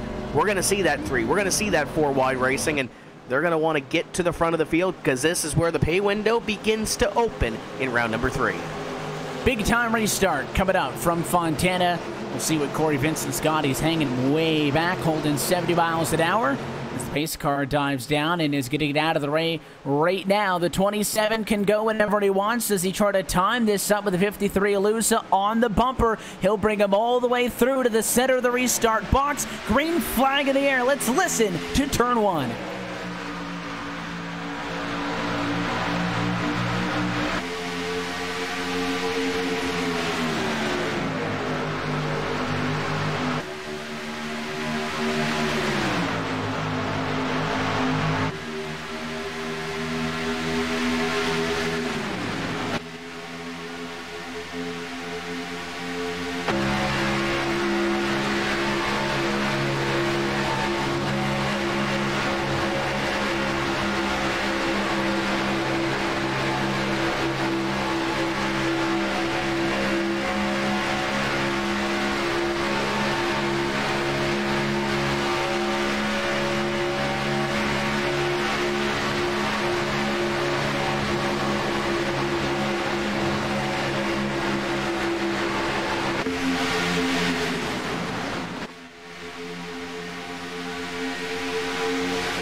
But it is Corey Vincent back across the start-finish line. Look at the push from behind as Ryan Luza gives it everything he's got, flat-footed. Back down into turn 1. Inside the more popular line as you see Alfalo going the wrong way. And in behind them, they're 3 and 4 wide as well as Ryan Luza pokes that nose to the inside of Corey Vincent, but no help though. There's Novak on the outside trying to give a little shot to Vincent. He will do so down into the corner, and don't look now. Here comes Nick Ottinger on the outside, the 47 car, bringing himself back towards the front of the field, now within the top 5. Where does he go to try to crack the top 3? Ryan Luza down to the apron and battling for the lead with Corey Vincent. 3 wide, a battle for the race lead. It comes at 17 laps to go. It is Luza the challenger, but he's the only car on the very bottom. Now is a couple more dive there in the center of turns 1 and 2. No speed off, though. It's going to be a deadlock. Now 4 wide, what a block as Smith tried to go low, and Luza shut that down very quickly. Smith almost cashed in on that one as he was to the inside. They're 4 wide. I don't know how they're going to get out of corner number 4. Alfala sideways in the middle. Novak to the outside. They still save it behind them. They're 4 wide up in front. Vincent somehow maintains the lead. Big bottle, and there's a caution flag. Caution flies at lap number 84. It is issues at a turn 4. There it is. Cody Bias, one of the brand new cars for the Mode Motorsports team. Cody Bias had been having a mid-pack run in this one. It was scored at 19th position. It all connects to that big checkup. You see Davies slowing down. You can see the 6 slowing down. And unfortunately, it looked like Davies was trying to cut down in line. Hooks the 24 car around, and Bias's car is destroyed. Not the opening night that Kyle Long or the rest of that Mode Motorsports team would have wanted. Yeah, that was a big hit for Cody Bias, and as you mentioned, coming in with a lot of momentum on a high note, and a tough way to end it here, but all these drivers 3 and 4 wide going for that spot after Novak and Alfala had their moment at the front of the field, and that's really all it takes. Can't afford to make a mistake. Chris Shearburn in through the grass. Great stick handling through the grass to keep that thing out of harm's way for the most part, and you see a little bit of damage to the back end of the 88 of Davies, but some of these drivers now have to see what they have for this next restart on this one, which will come with less than 15 to go.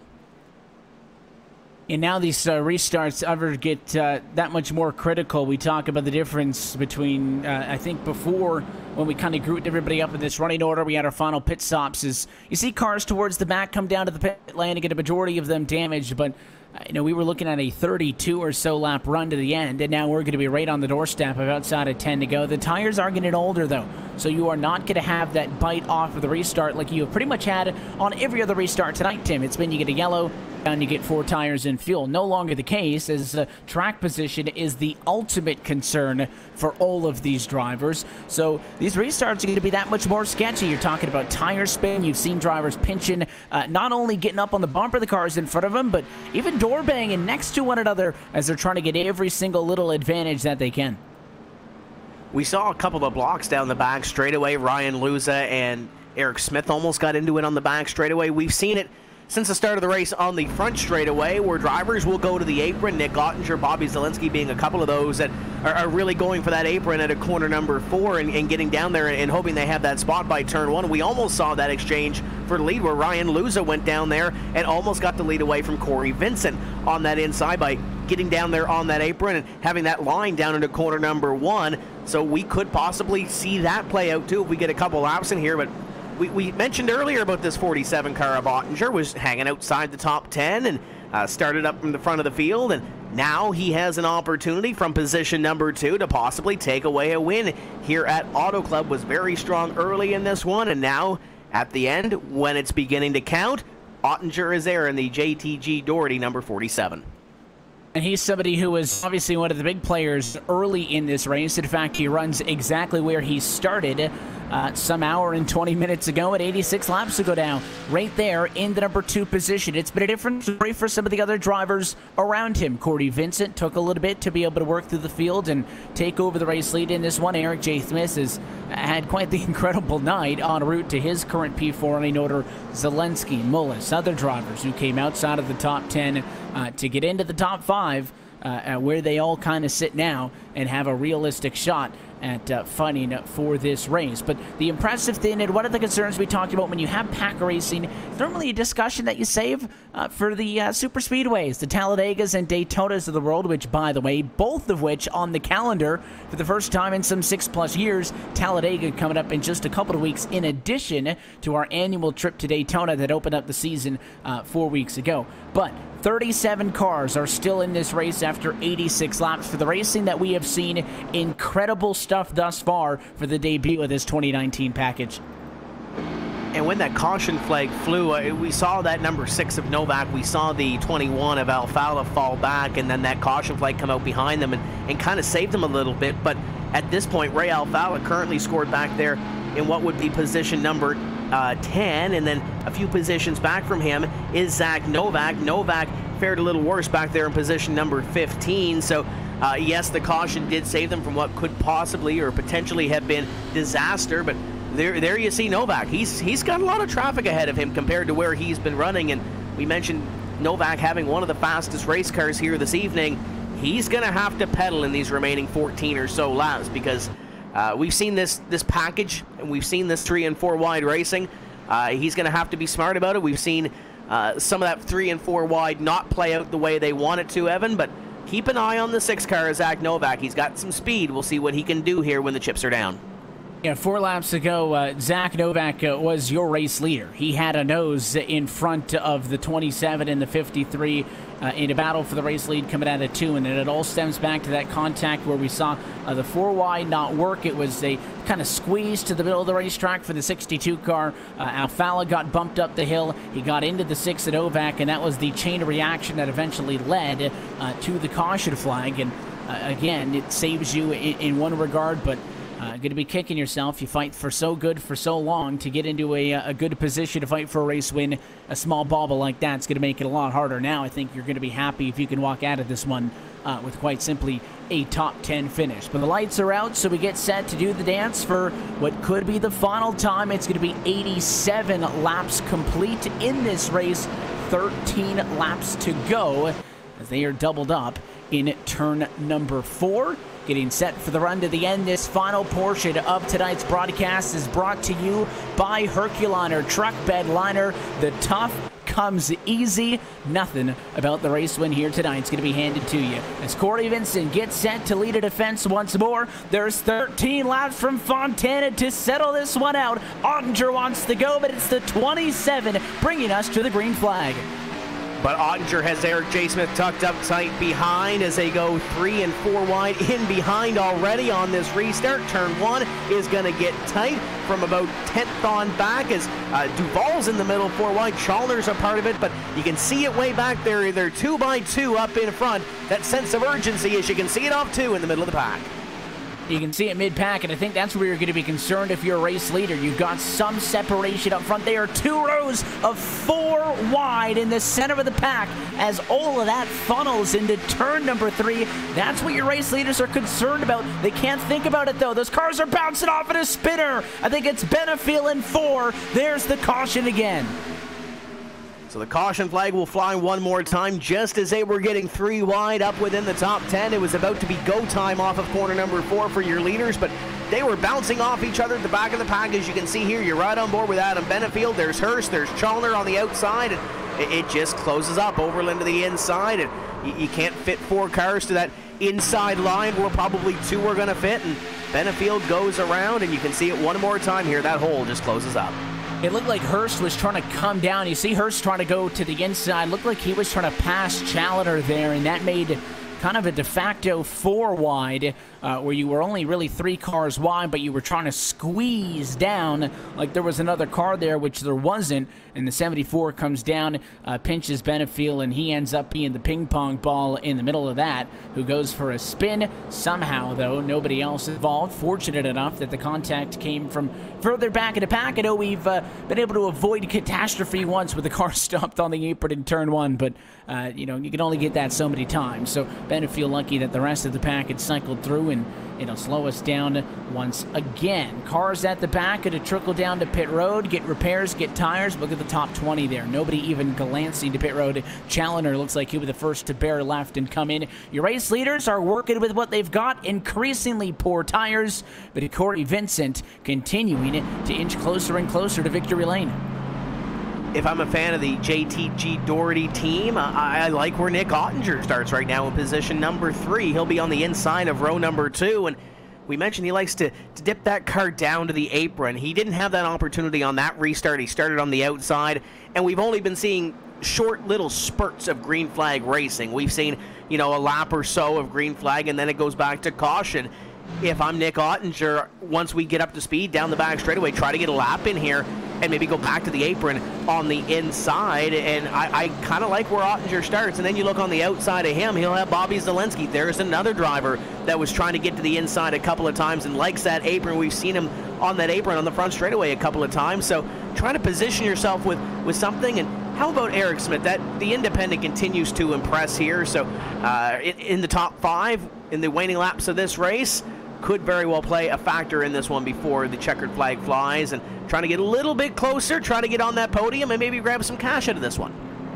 And I think the one familiar thing, for all of the changes and new experiences that drivers have been having to deal with so far this evening, the one thing that they're familiar with is a race that kind of plays out like this. A lot of good green flag action early. You have an opportunity to even get through a cycle of, green flag service, and gives drivers with better race cars an opportunity to race for what it's worth, get up to the front of the field to make some noise. But it seems always late. Doesn't matter if you're racing at a 2.5 miler in Daytona, something in the middle like this, or some of the shorter tracks that we'll go to. This is going to be far from the only group of late race restarts that we see in 2019. Drivers have to both be able to, in this series and at this level of sim racing, get the job done, both on a long run when you have to be so precise hitting your marks, and when you kind of have to throw all of that calm-headedness out of the window and just go for it. You got to find both. And I know we saw Ashton Crowder crack at his knuckles a little bit earlier. I promise you, everybody up front's going to be doing the same as you take a look inside the virtual number 18 machine. That was Bobby Zelensky there in the number 4 spot. He, just like anybody else around him, goodest chance of any, has taken home the win. And looking back outside the top 10 right now, some of those names we haven't mentioned a whole lot this evening. You look back, Malik Ray is running back there in the top 15. Kane Cook, he paced practice earlier tonight for what it was worth, and he's inside the top 20 right now. Logan Clamp, and haven't talked a whole lot about Clamp Nation here this evening, but right now within the top 20, you see the NASCAR America number 99 on your screen just behind. Jarl Tien, Dylan Duvall back there. Logan's teammate Ashton Crowder is also there, and well, Logan looks impressed. I don't know if there's anything else we'd say about the driver of the number 99, but he doesn't look terribly impressed with the pacing underneath the caution flag, but you better believe he's going to be up on the wheel. Animated driver, and he's going to try to get whatever else he can out of this number 99 car before this thing is all said and done for Burton Kligerman Esports. And we go through our weekly routine of explaining the point at no return, because we're about there. We'll keep an eye, see what happens with the lights on top of the iRacing.com official pace car this time by, as we complete lap number 91 from the Virtual Auto Club Speedway, and the lights go out. So we have a restart due up. There will be 8 laps left to go when we come back to take the green flag. That still leaves us an opportunity if we get a quick caution for yet another restart to come. But there is no overtime in the eNASCAR PEAK Antifreeze iRacing Series. This is a 100-lap race, no more and no less. So if we were to get a caution flag with 4 laps to go or less, we would not have an opportunity to cycle through a yellow flag and then restart this race. This race would pace to the end if a yellow comes with 4 laps to go or less. So that's about a 3 or 4 lap buffer, Tim, where if another caution were to come, can still leave us with another restart. And Corey Vincent has controlled the restarts here late in this one in the last quarter since they came down pit road. He won that race off pit road, did Corey Vincent. He's going to control yet another restart, but he's going to have Nick Ottinger behind him. He's going to have Ryan Luza to the outside, 2 drivers that want to get to victory lane. Ryan Luza wants to get back to victory lane for a 2nd consecutive race. Got Bobby Zelensky back here. You've got Eric Smith, Michael Conti on the inside, Matt Busa on the inside, Jimmy Mullis is still a part of this, Ray Alfala in the top 10. Oh boy, this is going to get good here as we get ready to come to green. Going to be settled under the lights tonight from Fontana, the pace car to get down and out of the way. Corey Vincent, who's led us to a couple of restarts and around now wants to close this one out. He's got 8 more laps to hang on as we go back green at Fontana.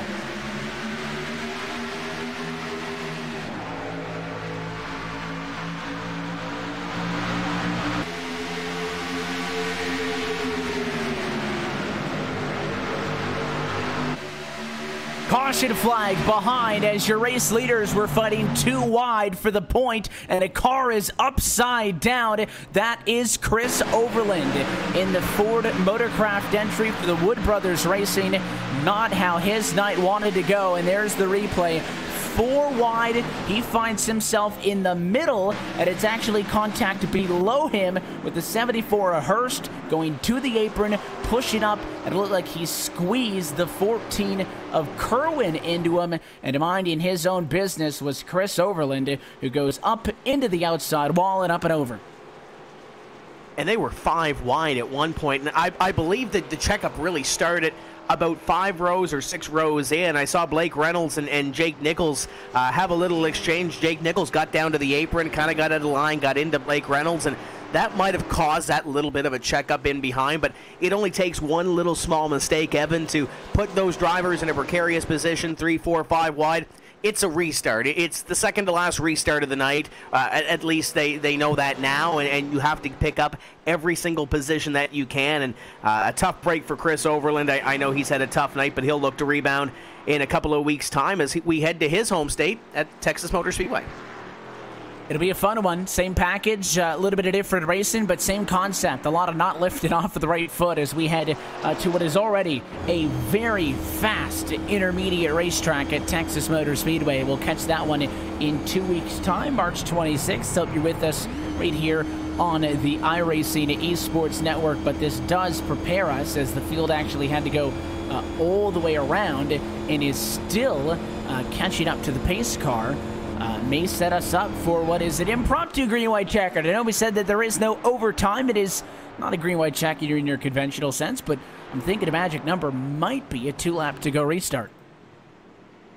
And once again, Corey Vincent going to control this restart. And we said that Nick Ottinger would be able to get to the inside and possibly make a move. Well, he got to the inside all right. By the looks of it, he's going to start second, which is going to now put him on the outside. So he did what he had to do on that restart, Evan, to try to position himself to make a move. But I'm sure the outside line, there's worse places to be than starting in position number 2, but I'm sure he probably wanted to start on the inside of row number 2, which is where Ryan Luza is going to fire from on this, what will be final restart of the evening. Zelensky, Keegan Leahy, Eric Smith lost a position in the exchange, back to position number 6. So a couple of positions changing hands as we've seen here, and now Ottinger going to start on the outside of Corey Vincent. That pit stop, that quick pit stop to put him out front may have ultimately been the pass for the win.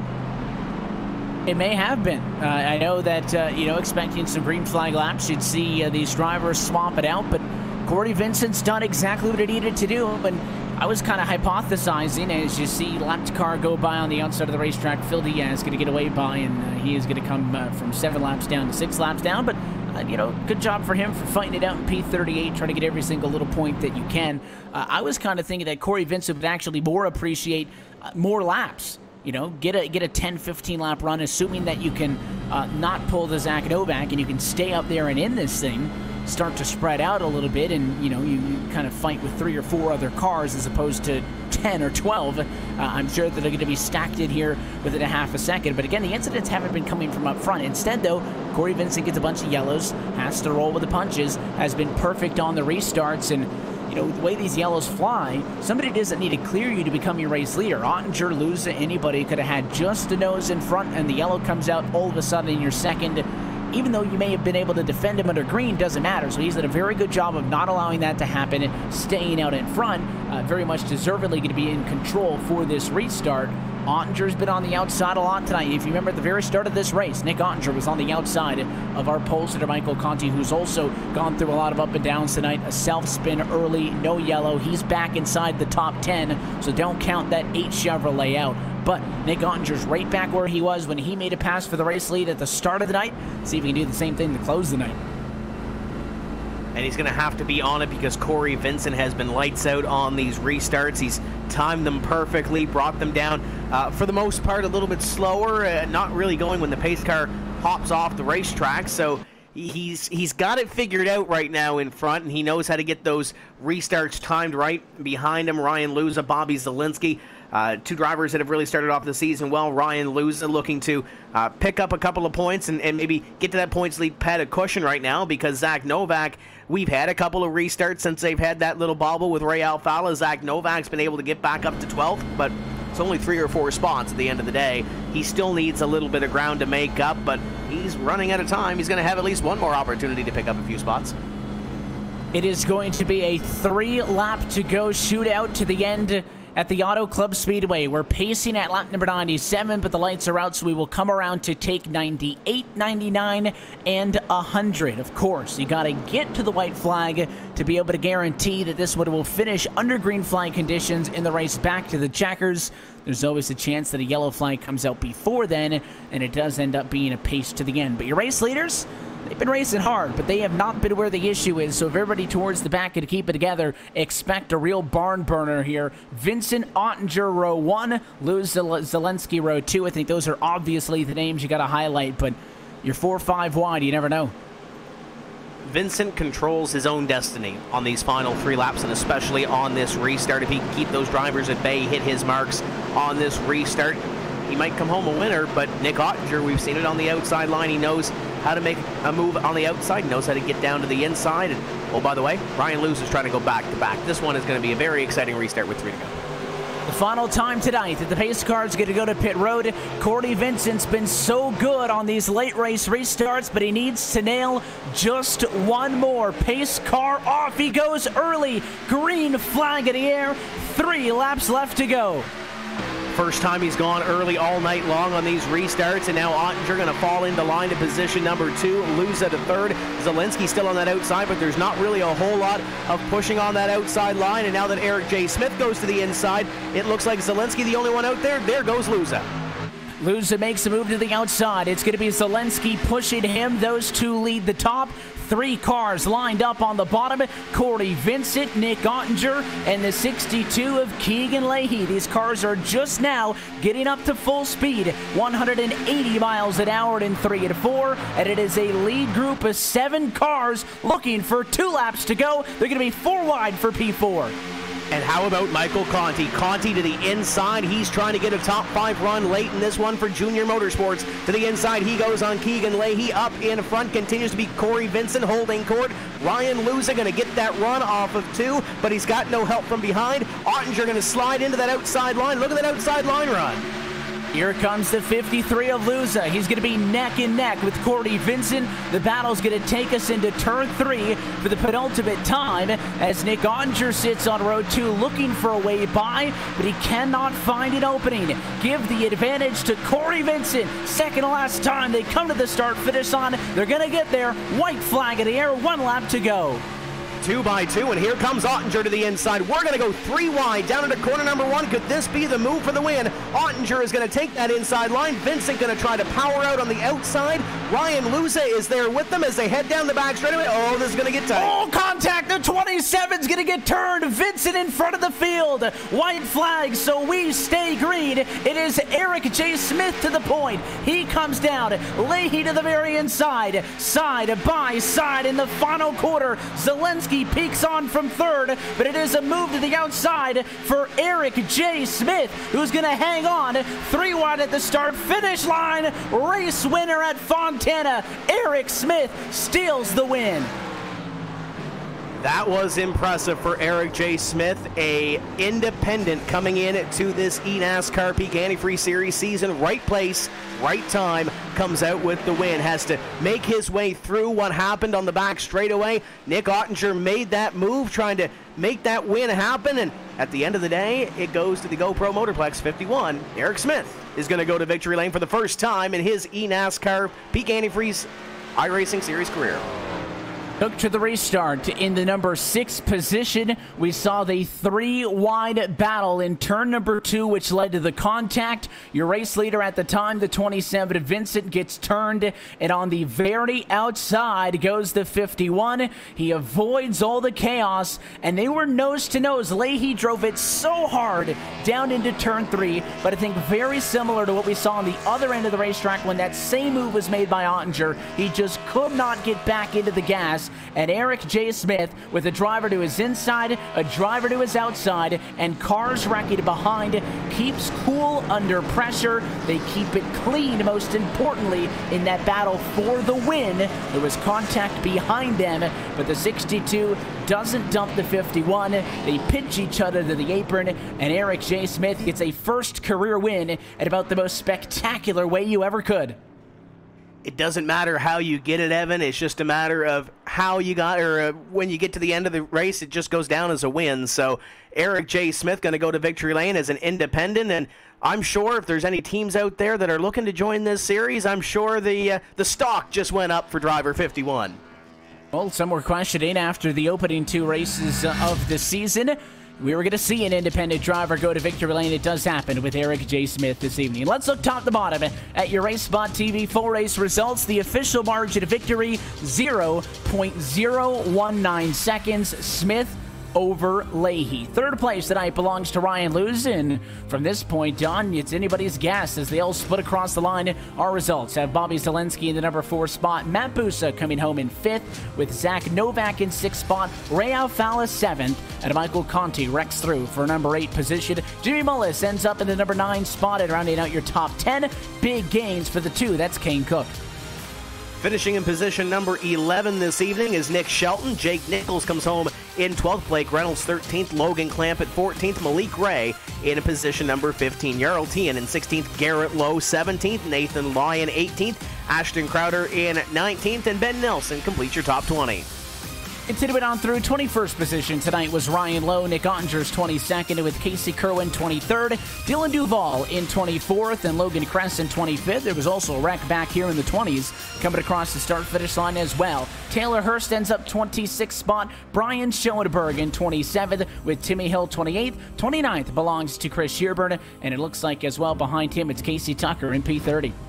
Adam Benefiel in 31st, Michael Gariglia in 32, Corey Vincent 33rd. After leading the end of this race, heartbreak for Corey Vincent, comes home in the 33rd place position. Michael Guest 34th, Christian Chalner 35, Phil Diaz in 36, Chris Overland 37th after some late race bad luck, as with Brad Davies in the 38th position in the 88. Cody Bias and Brandon Cattell complete your field in round number 3.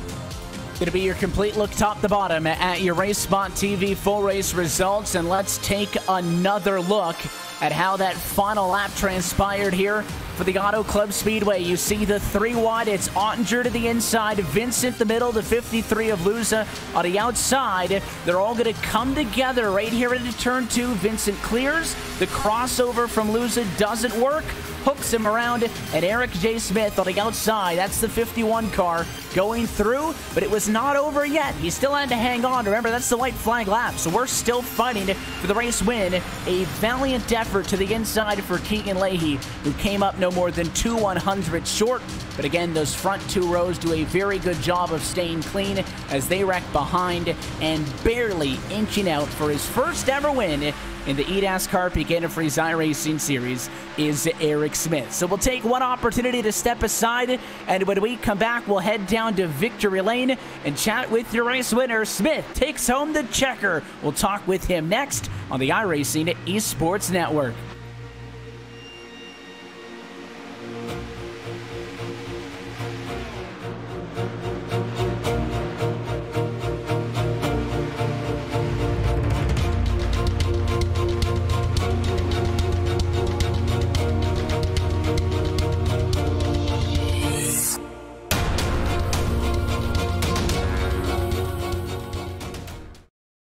It's decision time, NASCAR fans. Who gets you the points? Who gets you the wins? Who gets you the bragging rights? Who gets you the championship? Sign up and play today at NASCAR.com/fantasy.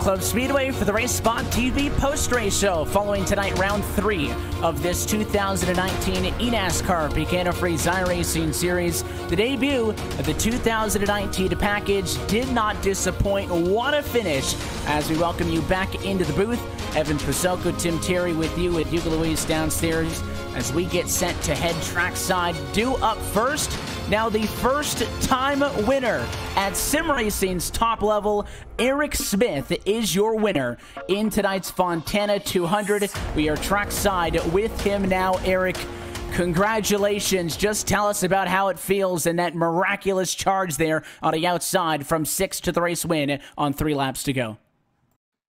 Man, I don't know. I don't know how to explain it. It was insane. First off, I want to thank GoPro Motorplex, Top Gun Athletics, Archer's Kettle Corn, Wesley Crump Sport Fishing, Lowline Racing, everybody that made that car, because man, it dug on the top coming to the Checkered. That was insane. The package was nuts. Everybody was super aggressive. I saw that tires meant a ton, especially early on in the run when I went from 31st to 9th or whatever. But the hole just opened up out of 2. I was really hoping they would get loose on the bottom, and I just took that, ran all the way through 4, and it was just a great battle to the line. Coming out of 4, 300 feet before the line, I knew I had it. There was a lot of questions, obviously, entering tonight with this 2019 package. One of the biggest changes we've seen to these Cup cars, in the middle of a season since this series first started 10 years ago. How did it race compare to your expectations? I know you saw a lot of it and what it was like in traffic. You mentioned that charge from 31st to the eventual race win.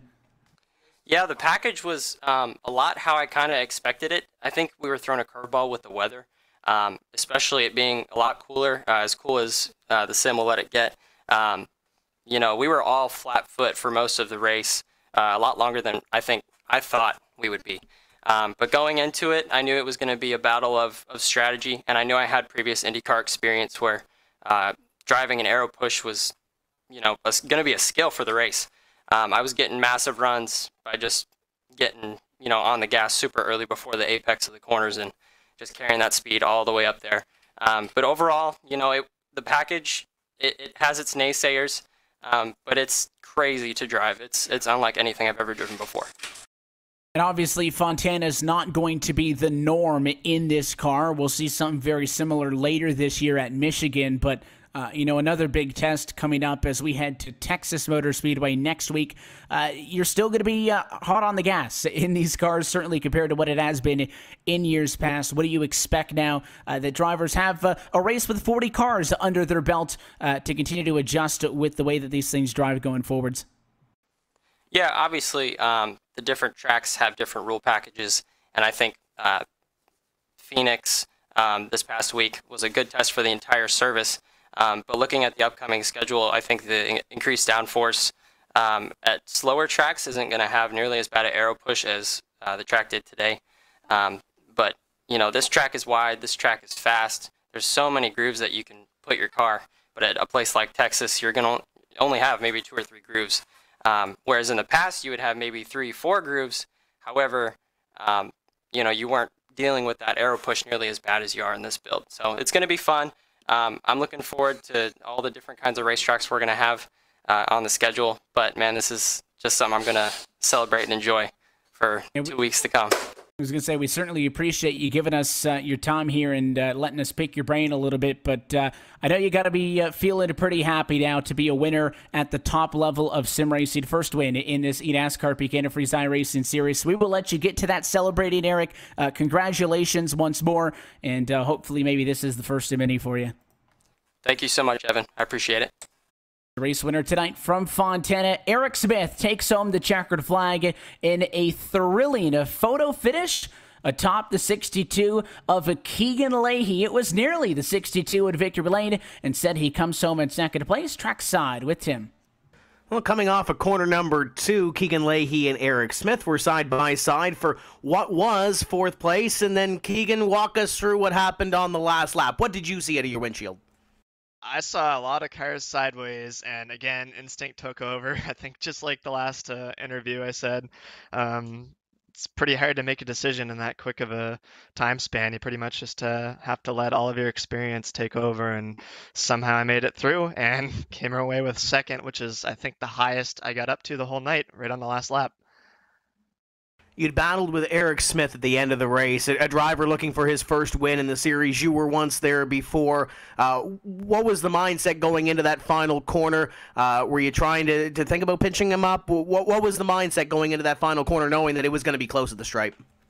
A million thoughts went through my head on entry to turn 3 there. I knew he had a pretty bad entry to the corner because he tried to clear me right on entry and realized I was there. So he messed up his entry, and I was able to hook the bottom as I would want to, except I didn't have much of an angle into the corner. You probably noticed I was almost on the white line already before I even got to turn 3. So, I didn't have much speed. He didn't have much speed. We're not used to those lines we just took.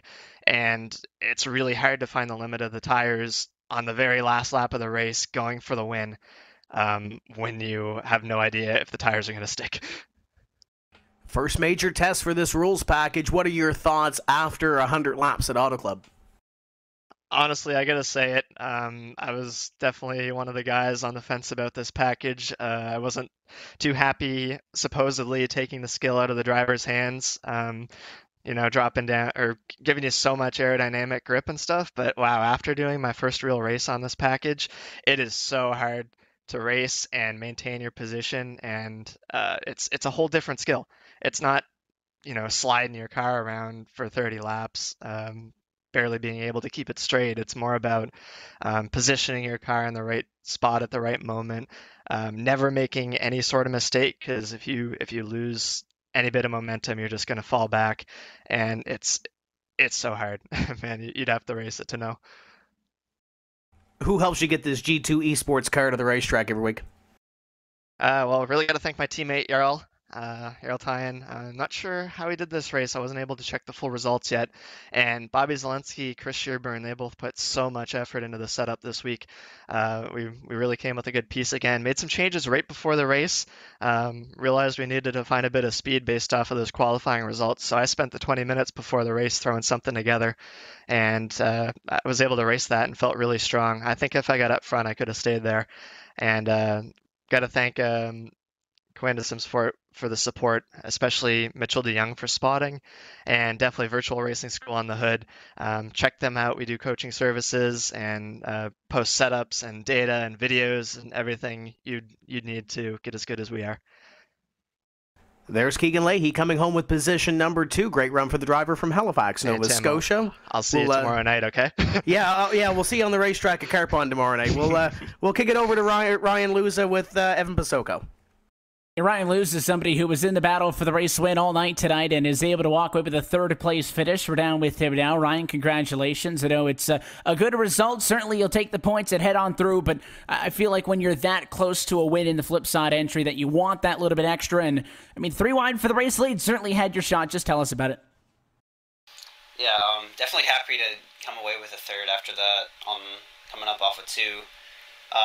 Car was great. Car was really, really good on that last restart. We were keeping up with them on the high side without drafting help. Bobby got tight, and I thought we had it as long as Nick didn't put it 3 wide, but he's going to put it 3 wide and go for the win. And my only option was to stick it back in the middle because Corey got tight, and it was close.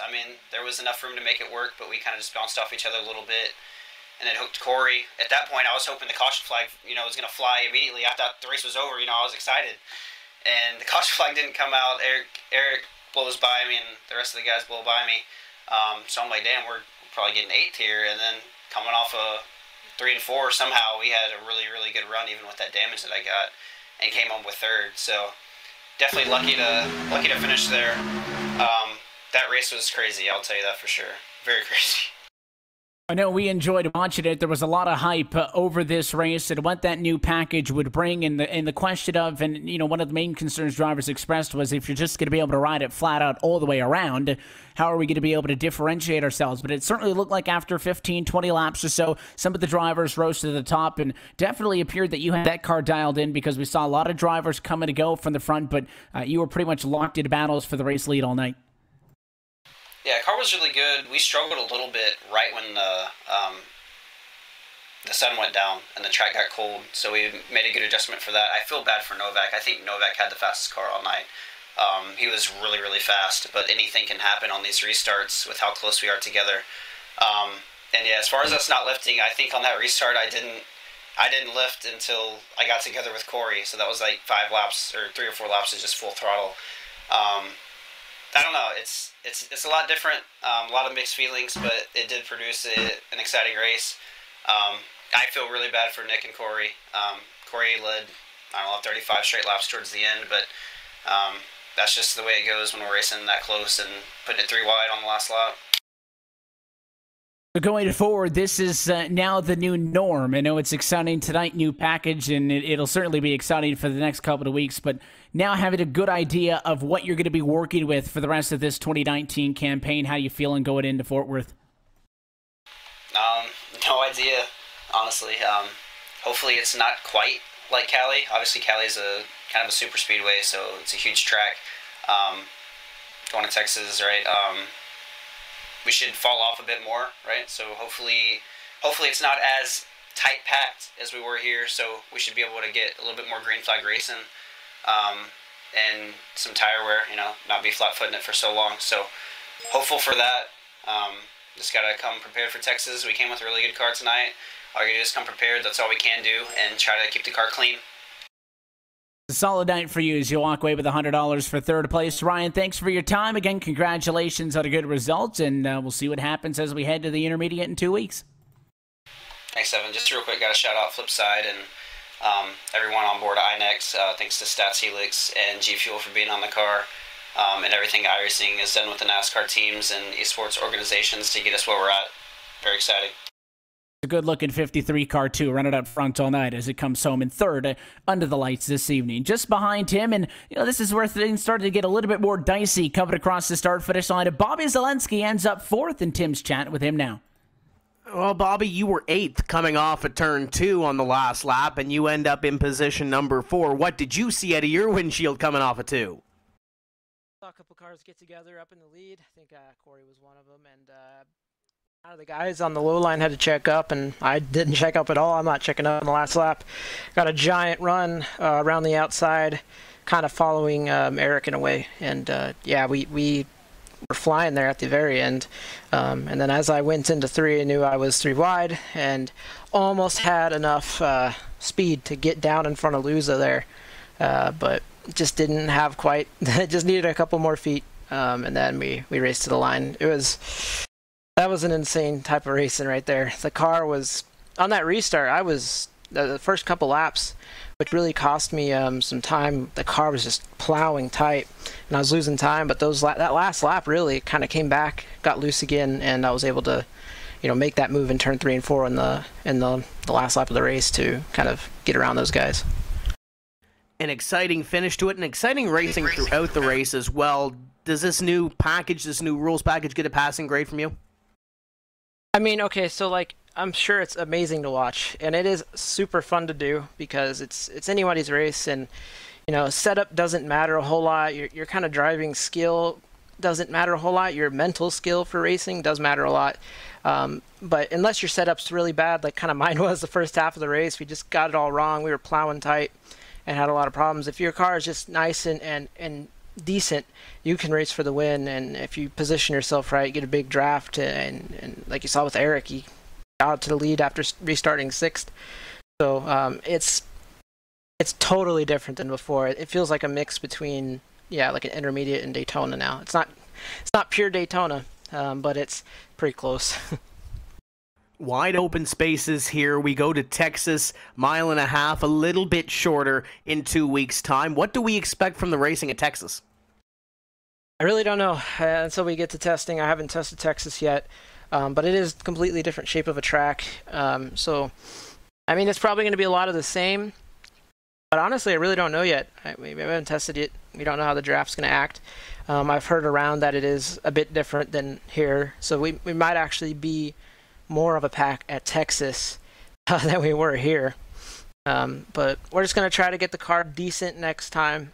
We got to fix kind of our issues we're having on the short run first half of this race. Probably just, go a different direction on the setup. So we don't have to deal with that. I had to make a lot of adjustments in the middle of that race to get it driving good so we could fight for the win at the end. So Interstate Batteries Toyota was bad in the beginning, really good at the end of the race, and hopefully we can learn from today and have fun at Texas. But it sucks I can't answer your question yet, but how about you just have to watch next week or 2 weeks and find out. That sounds good to us. We'll be here. Who else do you have on this car? Who helps you get this Joe Gibbs Racing Camry to the racetrack? Yeah, you said it, Joe Gibbs Racing. I mean, being a part of this organization is great.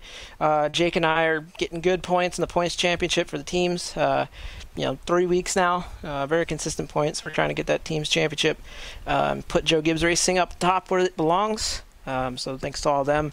Thanks to Virtual Racing School as well on the car. Always been a supporter of mine for coaching, data packs. You can go there.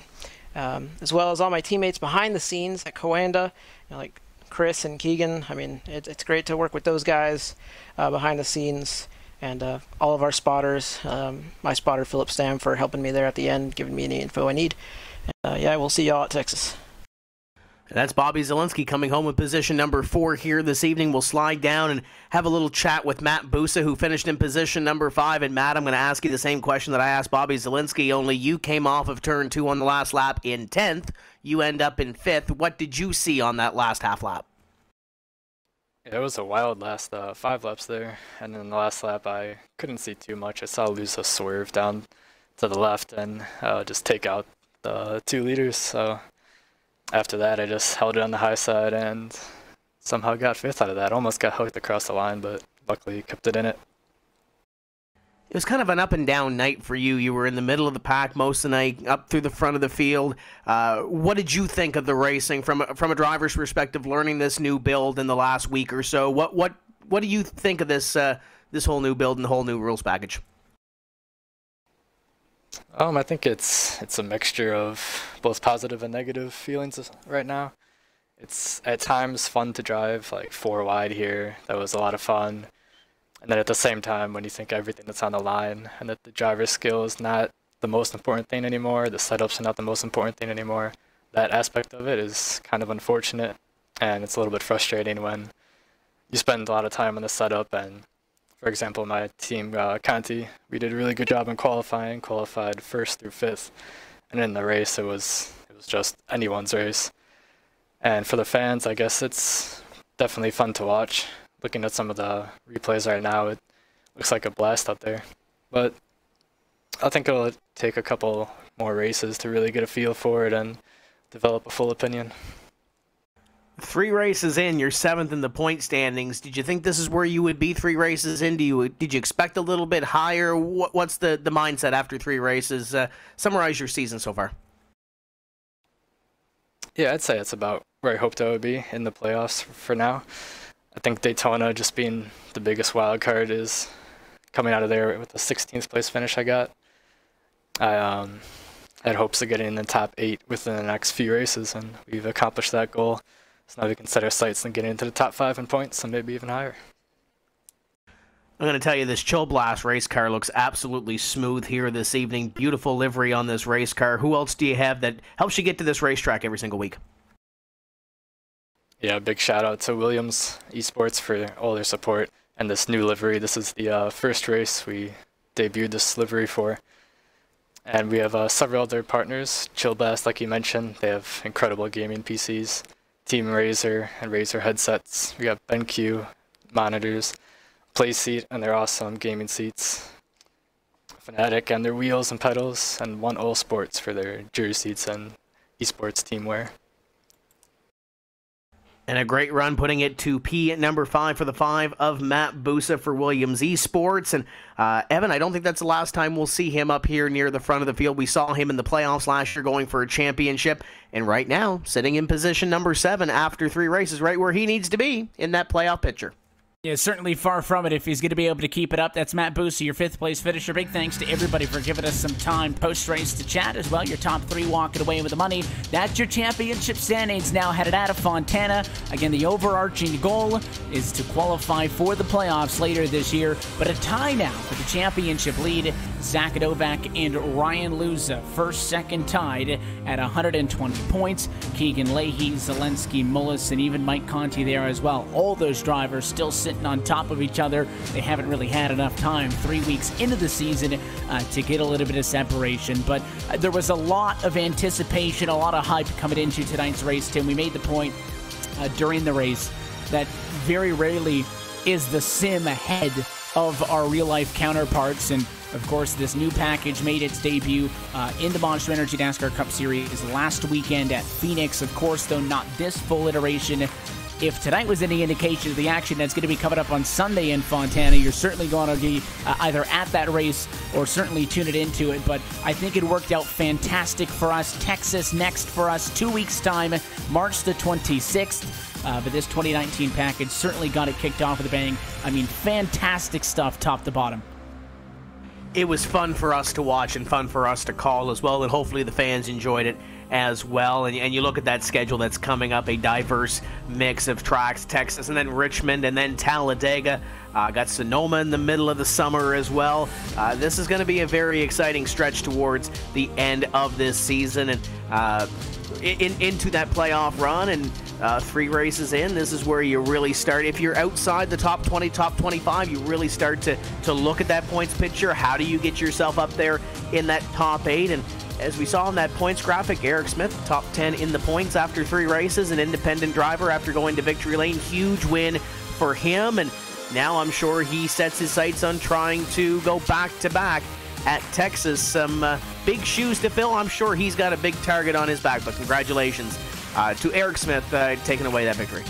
And with a new team having just joined the series this week and maybe some more to come, you got to think the 51 machine making a splash there as one of our privateer drivers. Though that does do it for us here tonight for the Virtual Auto Club Speedway. A ton of people we need to thank for making all of these races possible. First off, big thanks to Kyle Long. Not only does he play for the Bears, but also now a part of the eNASCAR PEAK Antifreeze iRacing series with Moto Motorsports for joining us pre-race. A big thanks to Alex Horn for the chat cameras and Word Designs for the broadcast graphics. Simon Grossman on the broadcast CG, and Nick Dyson for running our live time at RaceSpot.tv/timing. But of course, for the broadcast team tonight, background support by Will Vincent and Justin Prince, for our director Hugo Luis, and for the broadcast team tonight, for Tim, Terry, Randy, Chenneth, and myself, Evan Pasoko. Want to thank you for tuning in and congratulate Eric J. Smith, the 48th different winner in series history, taking home the win tonight from Fontana. We'll catch you out next time